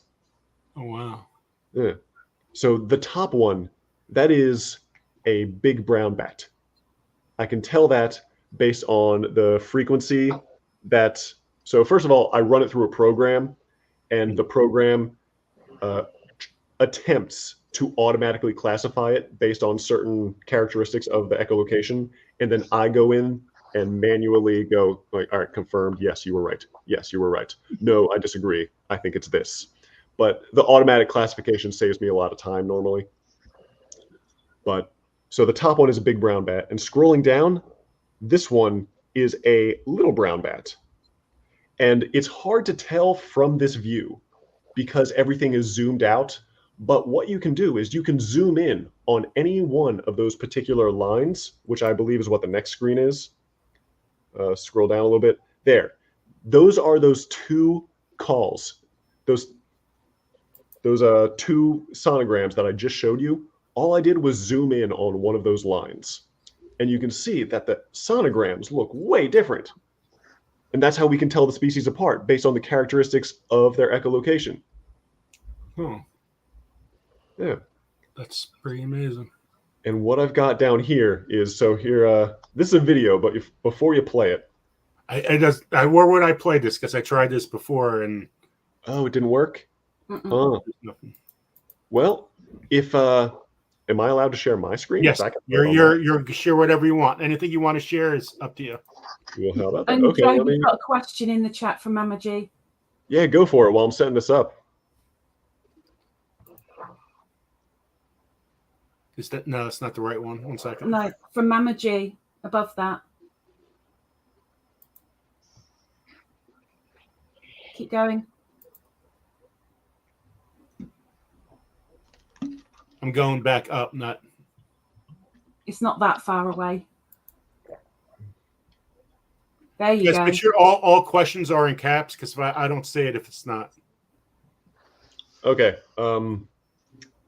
This is the one I'm answering? Yes. The winter. Oh, okay. Please. So I believe the infrasound from the turbines, I don't believe it's the sound that is harming the bats. What happens is wind turbines are a pretty significant source of mortality for bats. It kills a lot of bats annually when they're migrating. It's not the sound that they emit, and it's also not what some people think. Some people think that it's the blades of the windmill are sort of like chopping them out of the air, and that will be gruesome, but that's not what's happening. It's that the turning of the blades creates an area of low air pressure. And things in nature like to be stable, meaning that they flow from high to low. Like if you open the window during the winter, the high temperature air in your house is going to rush out to the low temperature air outside. Things flow from high to low, whether it's temperature, pressure, whatever. So what's happening is the bats are flying into a low pressure air zone. But their little lungs are high air pressure areas. So now you've got a difference in air pressure inside and outside of the bat. And if that difference is great enough, it's going to want to equal out that pressure, sometimes a little bit more violently than others. So what happens is the bats are flying too close to this low pressure area zone and their little lungs pop. And a drop out of the air.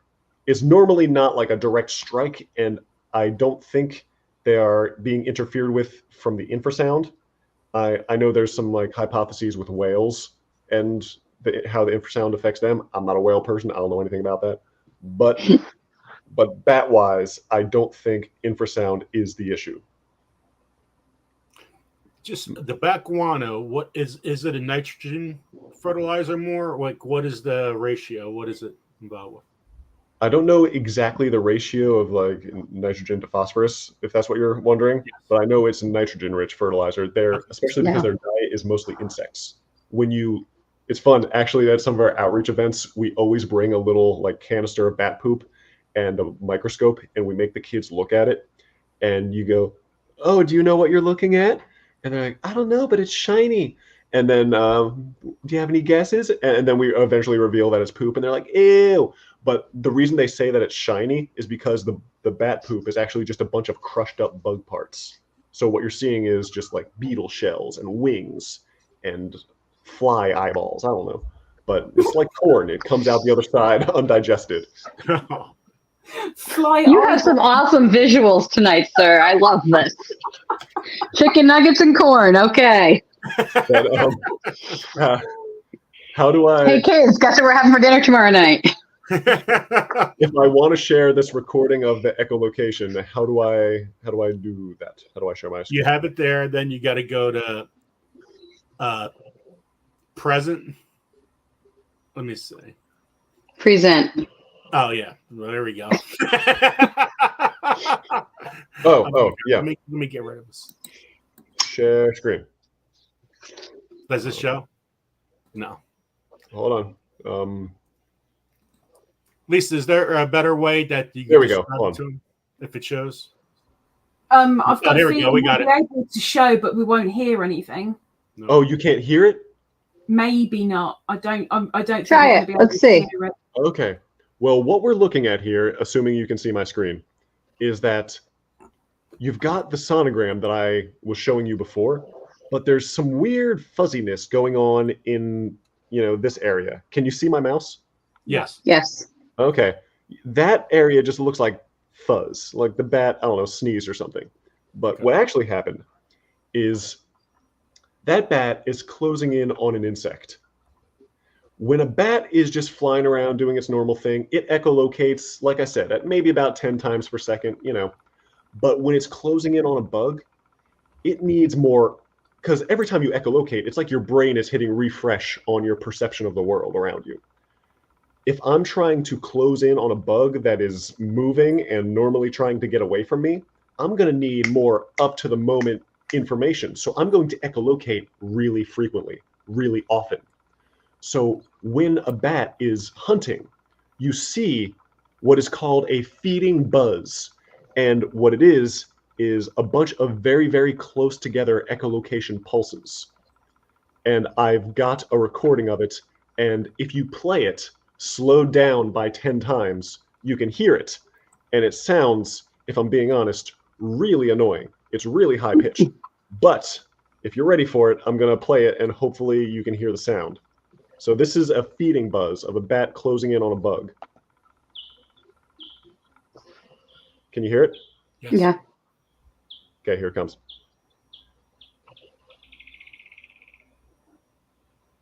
Got that? Yeah. Yeah. And so I get, stop sharing. Am I back? Am I back? Yes. Yes. Yes. Oh, okay. So from my microphones, I get not only a measure of bat activity, just how many bats are flying past my microphone, but I also get what species of bat it is and whether or not they're hunting in the area. So Cool. It's really cool. And you just get a lot of information from their echolocation. Their echolocation is crazy. I could talk about it a lot if there's a demand. If there's anything else you want to share, feel free to share whatever you want, because this is fascinating to me. Because, a lot of people think of bats like, oh, that's, they're afraid of them. A lot of people have no clue. They're afraid of bats. They want to know how to get rid of them and all kind of things like that. At least Well, just to go back to how sensitive they are, when we were at Carlsbad, they have a whole amphitheater outside at the mouth of the cave, and at a certain time every night, almost like clockwork, they all come out at once to fly out for the night. And they come out, they go, like thousands of them will come out, they fly right over your head, and they go out in this one direction.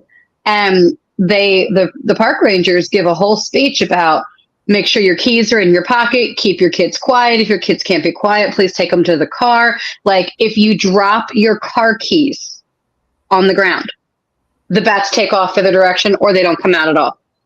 Like, so you have to be absolute silent, because just having your car keys drop on the ground with 700 people around. Like a huge, giant open air area. And they will go off course or not come out at all for the night. Go ahead, Lisa. Wow. Poor little nuggets. Is there anything that the normal person, I would say the average Joe, but Joe ain't average, should and shouldn't do if they're aware that they have bats in their locality? Meaning like in their house or just in their No, area? just kind of around their land area, place, home, Vicinity. streets. You want them. They eat your mosquitoes. We don't have mosquitoes. Well, I want to move to England then. I want to move there. It's right, you'll probably bring the mosquitoes with you. Well, the average person, I would say, careful about the light pollution. Mm-hmm. I would say that's a big one because bats are sensitive to noise, like you mentioned, but also to light. If actually, there's a pretty well-known phenomenon that on nights of the full moon, you get fewer bat recordings or fewer bats in your net if you're trying to catch bats, because bats are not top of the food chain. Owls will sometimes get them. Yeah. So if it's too bright outside, that makes them more visible because unlike bats, owls are visual hunters. So when it's well lit, bats are a little bit more vulnerable. So certain street lights, I've read really conflicting evidence about this. I'm yet to make a definitive, I don't know what to tell people, but some studies say that streetlights attract bats because you see a lot of bugs flying around the streetlights, and then the bats are coming in going after the bugs. But I've also read other things that suggest that because of the light deterrence, bats are staying away from well-lit areas.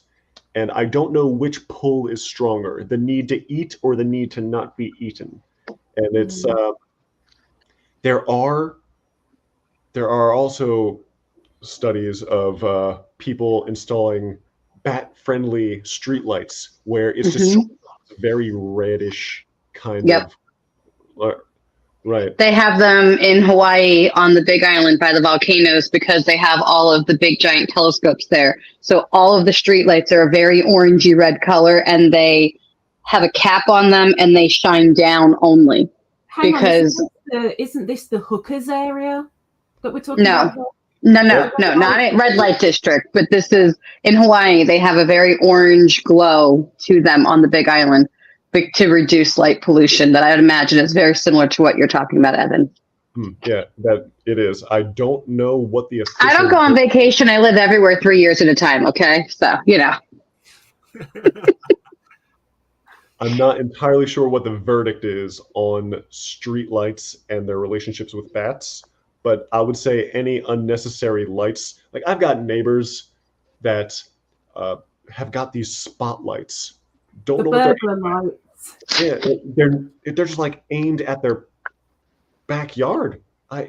No, like you have a fence. I understand sometimes people have that little light shining up on the face of their house to keep it well lit to deter like thieves and whatever.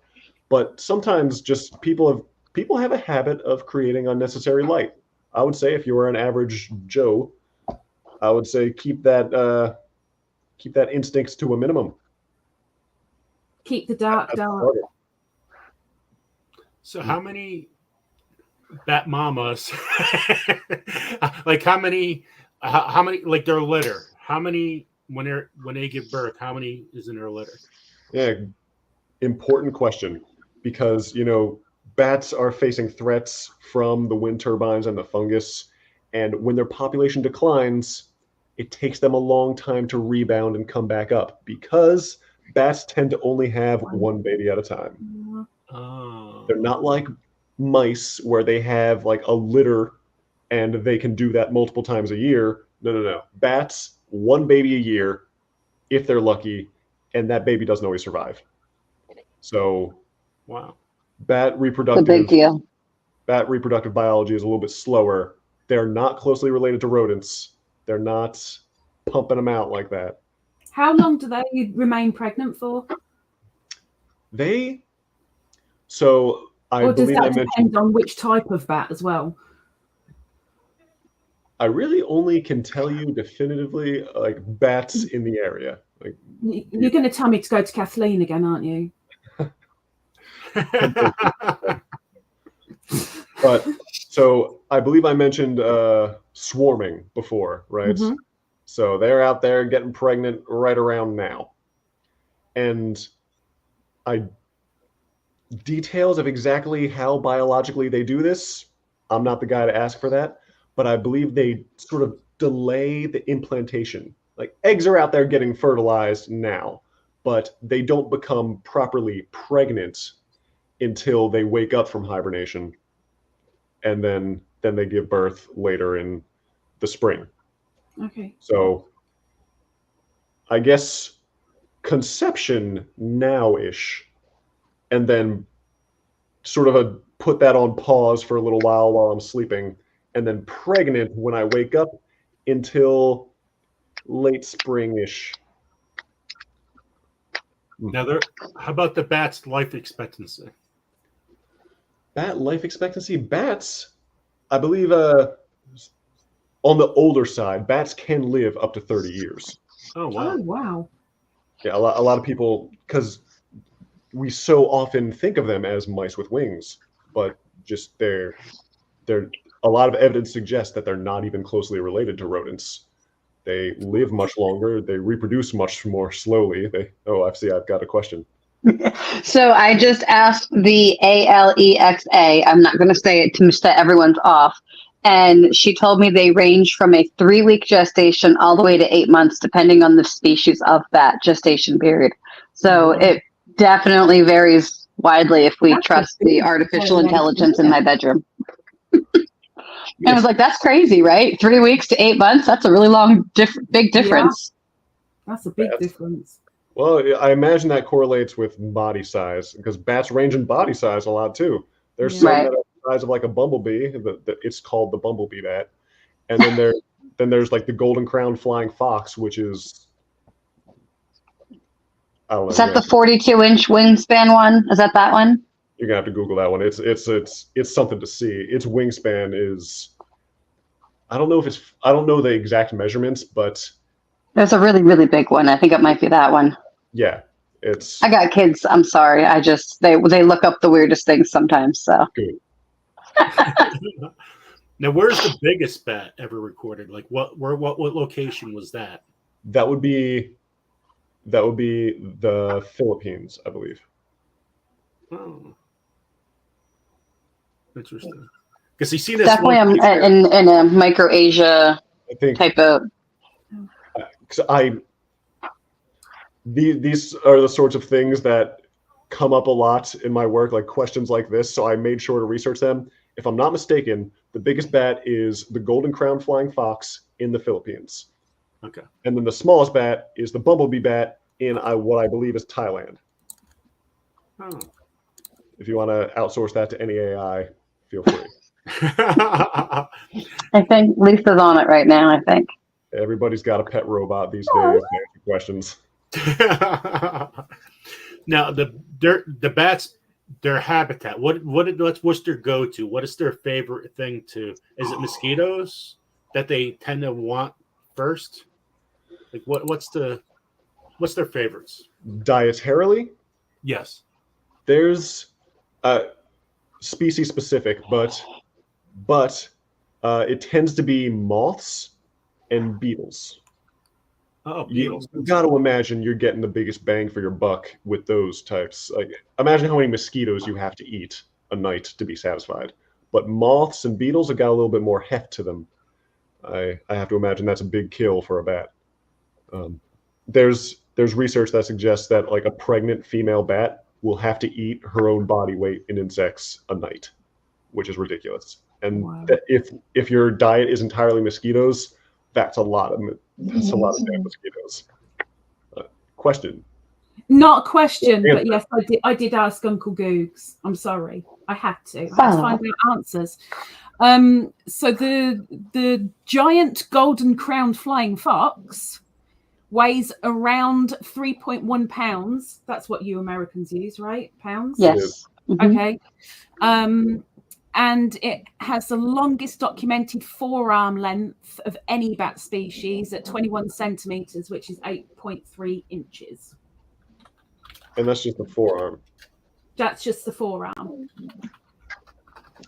But they're still so cute. A little bit. And I imagine more edible than the ones around here. Oh, did you have to? People eat fruit bats. That's just... Oh. Let me see. 5.5 feet is the wingspan. Wow. It's as big as me. 3 pounds, but their arms are 5.5 feet. They're not their necessarily wings. the heaviest bat, but they've got the No. longest. The longest. Well, it's because the bats don't have anything to their wings. It's just skin. It's like skin and bones, literally. We've heard a lot about the good with the bats. How about the bad, like the bacteria and stuff like that? What is the bad part of it? They get a bad reputation, and you know what? Kinda. There is a history. It's not untrue. I mean, they do have a relationship with spreading certain things. They're implicated somewhat in like the spread of Ebola across Africa, especially because they're so mobile. That if something is being spread by bats, it can travel pretty far, and that's not great. I believe when it happened, everyone came out of nowhere and started asking me what I knew about the origins of COVID, and as if I knew, but our best guess at the time is like we're pretty sure it came from bats, a horseshoe bat, but who's to say? But with rabies, Ebola, probably also COVID, they've got a bit of a history of spreading diseases. But when it comes to rabies in New Jersey, what are your chances of getting rabies from a bat? Super slim. Very slim. A lot of things have to go just perfectly wrong for you to get rabies from a bat. One, you need to get bitten by a bat. That already by itself is unlikely because bats are afraid of you. You are a giant monkey and they don't want to mess with you. I'm sorry, I've seen vampire movies. I know what they do. You don't know what childhood Juliana's that I was catching it. So if you like try to handle them, yeah, they're gonna react defensively and bite. Sure. Surprise, surprise. But that's if you find yourself in a situation where you are about to pick up a bat, that's rare. Also, don't do that. But so that's unlikely event number one that needs to happen. 2, they need to bite you, and their saliva needs to enter your bloodstream. Rabies is transmitted from saliva. So that's another, even if they do bite you, they might not break the skin and they might not get saliva into your bloodstream. So that's, okay, you messed up once, you got bit by a bat. In the unlikely event that you get bit by a bat, it's even more unlikely that they break skin and get saliva into your bloodstream. And even if, should the worst happen, and both of those things have occurred, the transmission rate is not very high. Even if you do get bat saliva into your bloodstream, and that bat has rabies, which is also very rare. That's unlikely event number 4, that the bat actually does have rabies. Even if, like, right in the center of that quadruple Venn diagram, you're talking a very, very slim chance. But in that very, very slim chance, you die. So we tell people to be extra careful anyway. Even though it is so unlikely, if you do get bitten by a bat, or even if you think you've been bitten by a bat, go to a hospital and get a rabies shot. Even though we know how unlikely it is, it does happen. It's very rare. But that's that's the big disease information that I have for you, New Jersey specific. If we're talking about African bats, we're talking about Asian bats, I'm not the guy. But I know they've got a history of spreading things.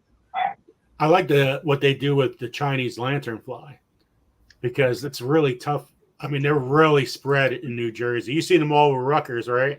Mm-hmm. So I went to a football game there last year, and it was like, whoa. They were in the upper deck all over the place. During peak COVID time on Livingston campus, we were like just starting to have classes back in person again. And I don't know what it is about the glass windows, but they like to just fly into those buildings. And there were so many of them that their dead bodies were like blowing across the parking lot like tumbleweeds. It was bizarre. If you leave your windows rolled down a little bit, like they end up in your car. It's everywhere. Oh, you're making a face like you're sad. Do you feel bad for the spotted lanternflies? I don't know because I don't know what they are. They're evil and they need to die. All of them. They are admittedly kind of cool looking. Just my 2 cents. But they look really cool. Usually the really poisonous, bad, deadly, troublemaking things are pretty. Right. Historically. Then I will remain sad. Well, they wreck forest, Lisa. They totally, they totally devastate everything in their path. Yes. Yes. Seeing like one at a time is kind of cool. But once you see like a tree covered in dozens of them, like all kind of clustered in one area, you can't help but get like a horror movie. Yeah. Wow. And they're not the most graceful things. So when they're flying around, sometimes they'll just hit you in the face. Yep. Nice. Yeah, they're pretty, as an individual animal, they're pretty easy to kill. But as a species, to control their population, good luck. So it's kind of like the biblical locusts. Somewhat. Yeah, kind of. So they came here from China to Philadelphia. They're all over New Jersey. Now they're going, they're in Ohio. They're in New York. They just keep them over there, okay? We don't want rabies again, and we don't want lanterns. Keep them. Evan, is there anything else you could show us picture-wise with bats that you have on that you could share? Let me see. Because pictures, it's when you see pictures, it's like, wow, this is awesome, you know? See, I'm a little bit picture challenged because I'm mostly the microphone echolocation guy. I'm not as much the catch 'em at night in the net type of guy. But we can look at your face and listen to bats if you have cool stuff.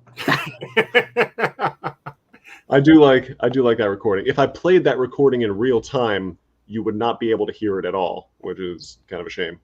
But now, how did you get into bats and that kind of thing? Yeah, so I pretty much knew for a long time that I wanted to study animals, and I wanted to go into biology. I want to be a professor. I want to study animals. I want to do all those sorts of things. But then in college at Stockton, I sort of realized, wow, I want to study animals. Get in line. So does everyone. You want to study eagle biology or some sort of big, awesome thing. Yeah, everybody. Those sorts of fields are very competitive. You need to be different in some way to sort of get a leg up and get in. So what I focused on a lot at Stockton University, which when I started at Stockton, it was called Richard Stockton College of New Jersey. I was there during the transition. Like my senior year, they suddenly decided university. And so that's what my diploma says. But anyway, at Stockton, I studied a lot of forestry. I thought maybe if I could just become the plant guy, then I could join some sort of animal lab. And, you got to be different to be valuable. You need to specialize in something. I decided I was going to be the plant guy. And that worked out pretty well. I studied a lot of forestry, which was super fun. Wow, trees are great. As a study subject, bats move around so much. They're hard to catch. You need rabies vaccines to handle them. But trees, oh, so convenient.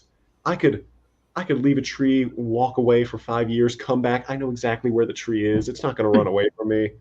I think it's a maturity thing. I think we all need to realize that studying plants is the way to go, man. But anyway, so I became the tree guy, and I started applying around for grad school, and which was kind of a rough process. You know, it's a lot of sending cold emails. It's a lot of applying to job postings online, because when you apply to grad school, it's not just applying to a school. It's like you're applying to a specific professor. And if they have an opening in their lab, they'll consider it. So I just started asking professors that interested me. And then I came along Dr. Brooke Maslow at Rutgers University. And she gave me a shot. You know, she was the bat person. And I didn't know anything about bats, but she was like, I don't know that much about forestry. And so we kind of both had something that the other one wanted. And that's how I got my in. And that was great. Bats are weird enough that it's always something new. You know, it's a very rewarding group of animals to research. You learn a lot of, I have so many fun facts that I just don't know what to do with anymore. If I just got my degree, and I guess I have to keep working with bats even though I'm done my degree, because otherwise I just feel like it's such a waste. There's so many weird nuggets of information that's, I know too much to not work with bats. right? I love it. They're so fascinating. Did anybody come up with a quirky joke like, hey, what are you going to be for Halloween? Batman? Did you ever get any of that? Oh, yeah. Getting Batman-themed shirts and socks and neckties was a big common, like, Christmas theme among my aunts and uncles for a while, and also now still. There are worse things to get me, you know. Batman, although I gotta admit the movies are kind of hit or miss for me, but Batman's a cool hero. No grudges against that. Is there any place we could find you on that people could follow you, like on social media? I only have like my personal account. I should. Reminder to do that. I don't have a professional type of account. I just never thought of myself as big enough to earn a following, but maybe I should. There's something always to learn about. Evan Drake, Batman. There you go. You got a So I will leave you with this nugget that one of the YouTubers that I watch is a content creator, food wise, but he made bat wings for Halloween, and he took wings, like instead of just like the little piece, it was like the whole wing with the section still attached, and then he took black gel food coloring and a salt brine, like stained the wings black, and then patted them all dry and air fried them, and they legit look like bat wings. So if you were like have to go to work on Tuesday and decide to like prank your coworkers, you could make black bat wings that are just chicken wings dyed black for all of your coworkers and say, here, bat wings, guys. Oh, I hope none of them are watching this. That would be a spoiler. But that'd be funny. A whole lab full of bat scientists, and I walk in. Just say, if you want to take lunch to your friends, like that's a really easy one. It's just black gel food coloring, stain the skin black, and then they air fried it. Yeah, it does sound cute. Lisa and Juliana, do you have any other questions before we end the chat tonight? No, I think I'm good. Lisa? She's still trying to wrap her brain around black bat wing chicken wings. I'm still trying to think, why are we still wanting to eat the bats? And why would somebody that works with bats want to eat bats if it was given the opportunity? I just don't get it. Well, Uncle Al is a different breed. Uncle Al started it, okay? So, you know, I'm just saying. Okay. I probably wouldn't be, if you handed me like an entire bat that's been like fried or air fried or like roasted or something, and I could see the little head, I might not feel too great about that. But if you handed me sort of an unrecognizable piece of meat and said, this is bat meat, Evan, I might go, okay, and I'll try a little bit. But if I can recognize a body part, I might not be as eager. Interesting. I never For even what it's thought worth, about somebody if that makes you feel better. So roll it in breadcrumbs first and then give you it. Right, okay. Chicken Tastes like nugget. chicken. Chicken nugget. Somehow I doubt that. I doubt it tastes anything like chicken. I bet you never thought you'd get asked that question on his live. Well, Evan, thank you so much for coming on. I really appreciate it. We all learned a lot, and yeah, thank you. I just asked. We got Evan to do this on Monday. Find the taste of that Tuesday or meat to be similar. Yeah, it was on Monday and Tuesday. Evan, I got linked to, and he's yeah, I'll do it. Kathleen says I got the perfect person. I can't make it. I got a previous engagement, and he goes, "This is the perfect person." He loves talking about bats, and My electronic source says tastes like dark meat chicken, just for the record. Okay. Just, if we're going to end it now. it's all research. Who's going to give it a try? Did we learn nothing, Joe? Did we learn nothing? Before I showed up at Rutgers, Kathleen, I believe, was in charge a lot of the public outreach stuff. And I guess it's a lesson in like careful what you sign up for in your first year, because they'll be like, oh, you want to do this once? You're doing it all the time. And luckily enough, I like it. I love being sent to the outreach things, talking to the kids, talking to the families, giving talks at like high schools or something. But yeah, Kathleen by default sort of outsources these things to me because she knows I like them. I got lucky that it is actually something that I like and not just something I lied about and told her that I liked when I first joined, and now I got stuck with it. Which happens on occasion, but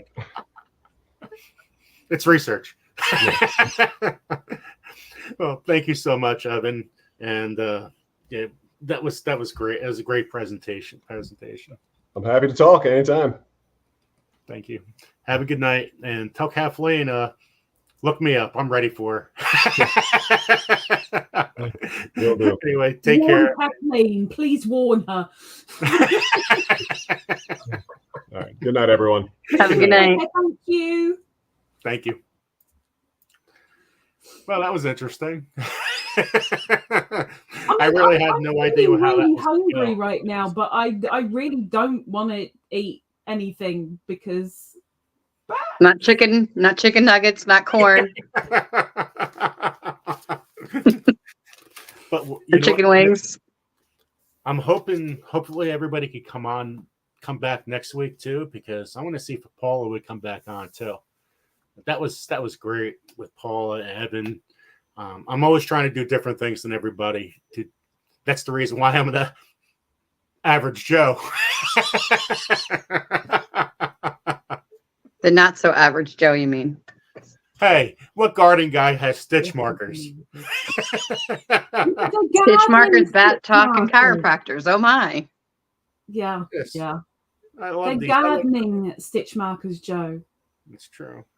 Because crocheters can be gardeners too, and vice versa. Without a doubt. Oh, yeah. Where's the wheel? I missed this. Polka. Built on a Rock Homestead. She wrote this. Evan needs to do bat videos. That's what I said. Evan needs to be Batman. Yep. Okay, well, guys, we're going to go to the wheel quick. We're going to do 10 things. Evan Drake, the real Batman. There you go. You could sell shirts now. That's for sure. So the only thing you have to do is if your name gets called, email me and I'll send you some kind of seed. Just tell me what kind of seed you want. And please email me your address every single time. It's just easier seeing your email, putting that email to an address on an envelope, seeing Pepper, then checking see if you were here in a chat. It just makes life so much easier. I don't want to look up addresses. There's a message that you ought to highlight that Jane's just dropped for you. There you go. See? Thanks, Jane. Jane's the best. She knows how to sell me. No, because if Lisa looks at my presentation, she goes, "You can't sell anything. You're terrible." Thank you so much, Jane. I appreciate that. Okay. So let's get to the wheel quick. and then we'll get some other stuff to give away. Let's try to get this done in 5 minutes. Because it's already, Lisa's ready to fall asleep on me. Oh, look. I got to work tomorrow, Joe. Come on. Let me get that. Oh, I went back. There we go. I almost ended it live right there. Librarian Juliana at your service. You guys are the best. You didn't know how much I appreciate everything you guys do for me. Okay. Let me shuffle before I get yelled at on that. Yeah, quit the words. Just send the money. Seeds, polka polka. There we go. Good luck, everyone. Good luck. Thank you so much, Jane. Lisa and I are making everyone dizzy. I'm making myself dizzy. I'm gonna get you guys to do the polka, and you guys could tear your hamstrings. So she's going up and down. I'm going left and right. We're making everybody sick.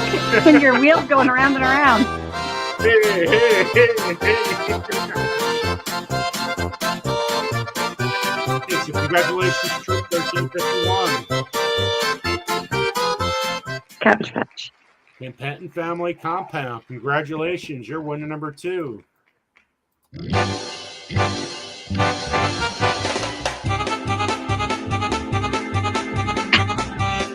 She wonders how she cares things. It's here. Yeah, I like your things. Garden State, so-and-so. I'm knackered. I can't wait. You guys got to check out Lisa's shirt. Oh, I've got to take my. Yeah, okay.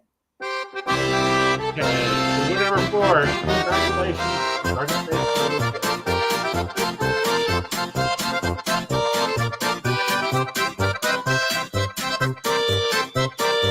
email me. You don't email me. I don't. Chris in Stitches. Congratulations. You are in the chat. You're automatically put on the wheel. More higher you go up, more chances you get. So if you are not in the chat, I can give you a seat. You know, somebody mail me the next day or something. I can't go.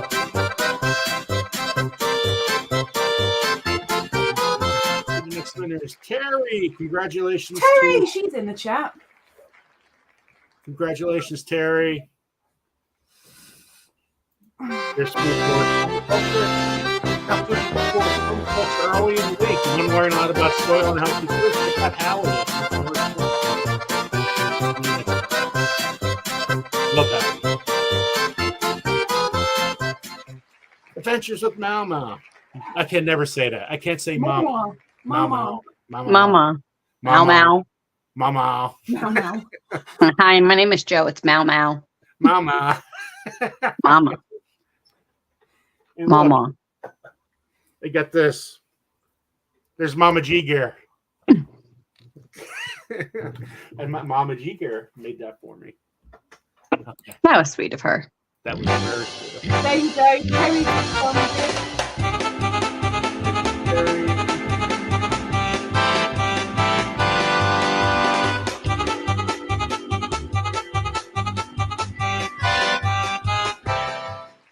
Oh, Cindy. Oh my God, I haven't seen Cindy in so long.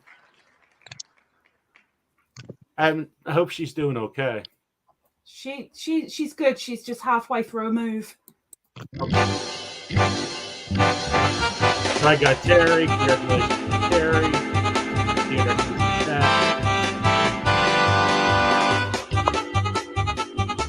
I'm trying, guys. I'm trying to go faster. Thank you for staying with me. Janice. Yay, Janice. So congratulations to Janice. I believe Janice is still here. Make sure you say something if you want, guys.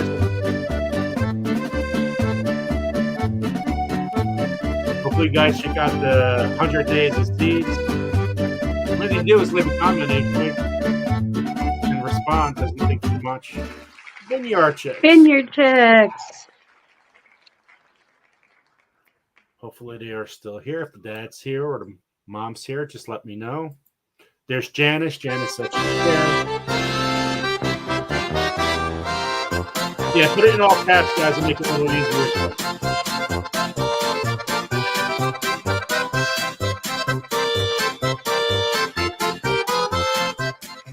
Vineyard checks. Again, big winners. Let me do I hope one they're more. here.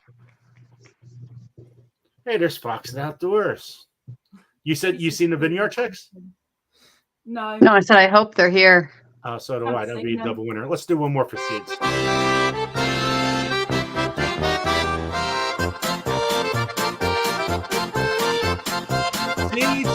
Seed. There we go. Kid back down the compound. Mama G Gear. She's here. Speak and you shall receive. Yeah, I keep on saying it. People just come up, you know. Ginny! I should say, if I say Ladybird 10 times, I wonder if it comes out. Well, What if you say my name? It's not Say gonna my happen. name, say my name. Hey, that's actually sound pretty good. That's a lot better than me. You at least Get your heard ears me checked. sing. Get your ears checked. Look, she's here. Mama G Tangled. Gear. Cindy, life of the Cindy's Untangled here? There she is. Oh, that's so awesome.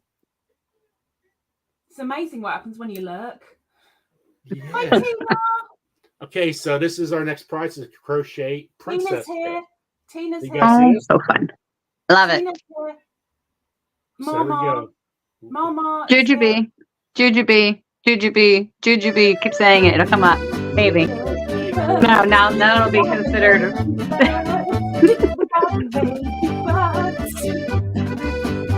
I love this. Robot Gopher. No, that's not what I said. That's not what I said either.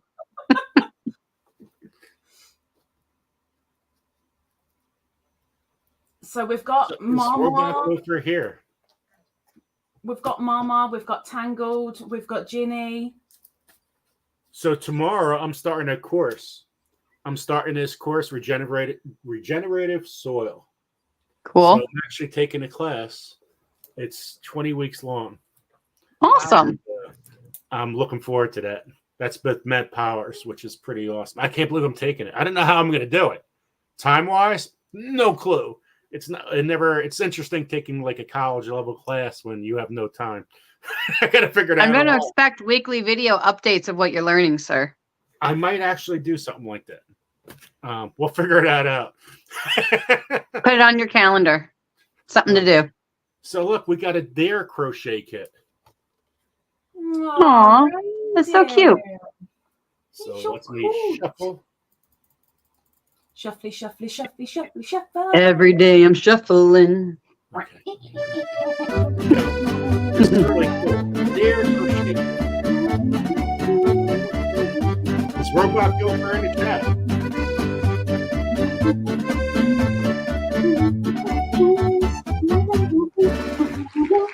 Helen Ford. And if you don't want the crochet kit and you want seeds, say seeds. If you want to give it to someone else, give it to someone else. And so Life in Your Entangled said, give it to Lisa for the seeds. Aww. Thanks, So, Cindy. I missed that. Thank you. Thank you. Thank you, Cindy. And Helen Ford, is Helen Ford in the chat? Haven't seen her. Okay. Let me give the little book of mushrooms out, which is really my. cool. So Are it's all they about, magical?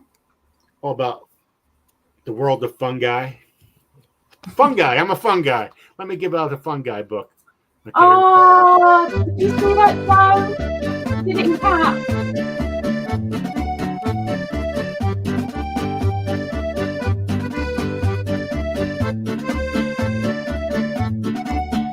Make sure you guys email me if you guys win. No. Hey, Joe, did you Yeah. hear the joke about the mushroom man? No. Yeah, he was a fun guy. I laugh at every time. I think people used to tell me jokes when I was little, and I would laugh, and I was like, that wasn't a joke. Joe, check the chat. Okay, I'm looking at the chat. Okay. What am I looking at? Mama G. She did it in caps for you. Oh, I missed it. I see. Aw. Okay, I'm looking. Send mine to Lisa too. Oh, look at that. Aw. Okay. Thank you, Jimmy. Thank you. So, Lisa, you know you got to do is email me. Is my name on the wheel? Lethalia's little hook. Lethal Leia. Little hook. Exactly. Lethal. Aya. Exactly. It took me so long to say that name right. You still don't get it right half the time, sir. Okay, what else? Let's give adapt. Here, this book. Adaptogens. You said it. All right, let's go. What you keep me around for? All right. Keep the show rolling. Anybody else puts me in my place? You're perfect. I got all them $30 words. Jane Doe. Yay! She's here. And we'll do one more prize. I was almost in unison, Lisa.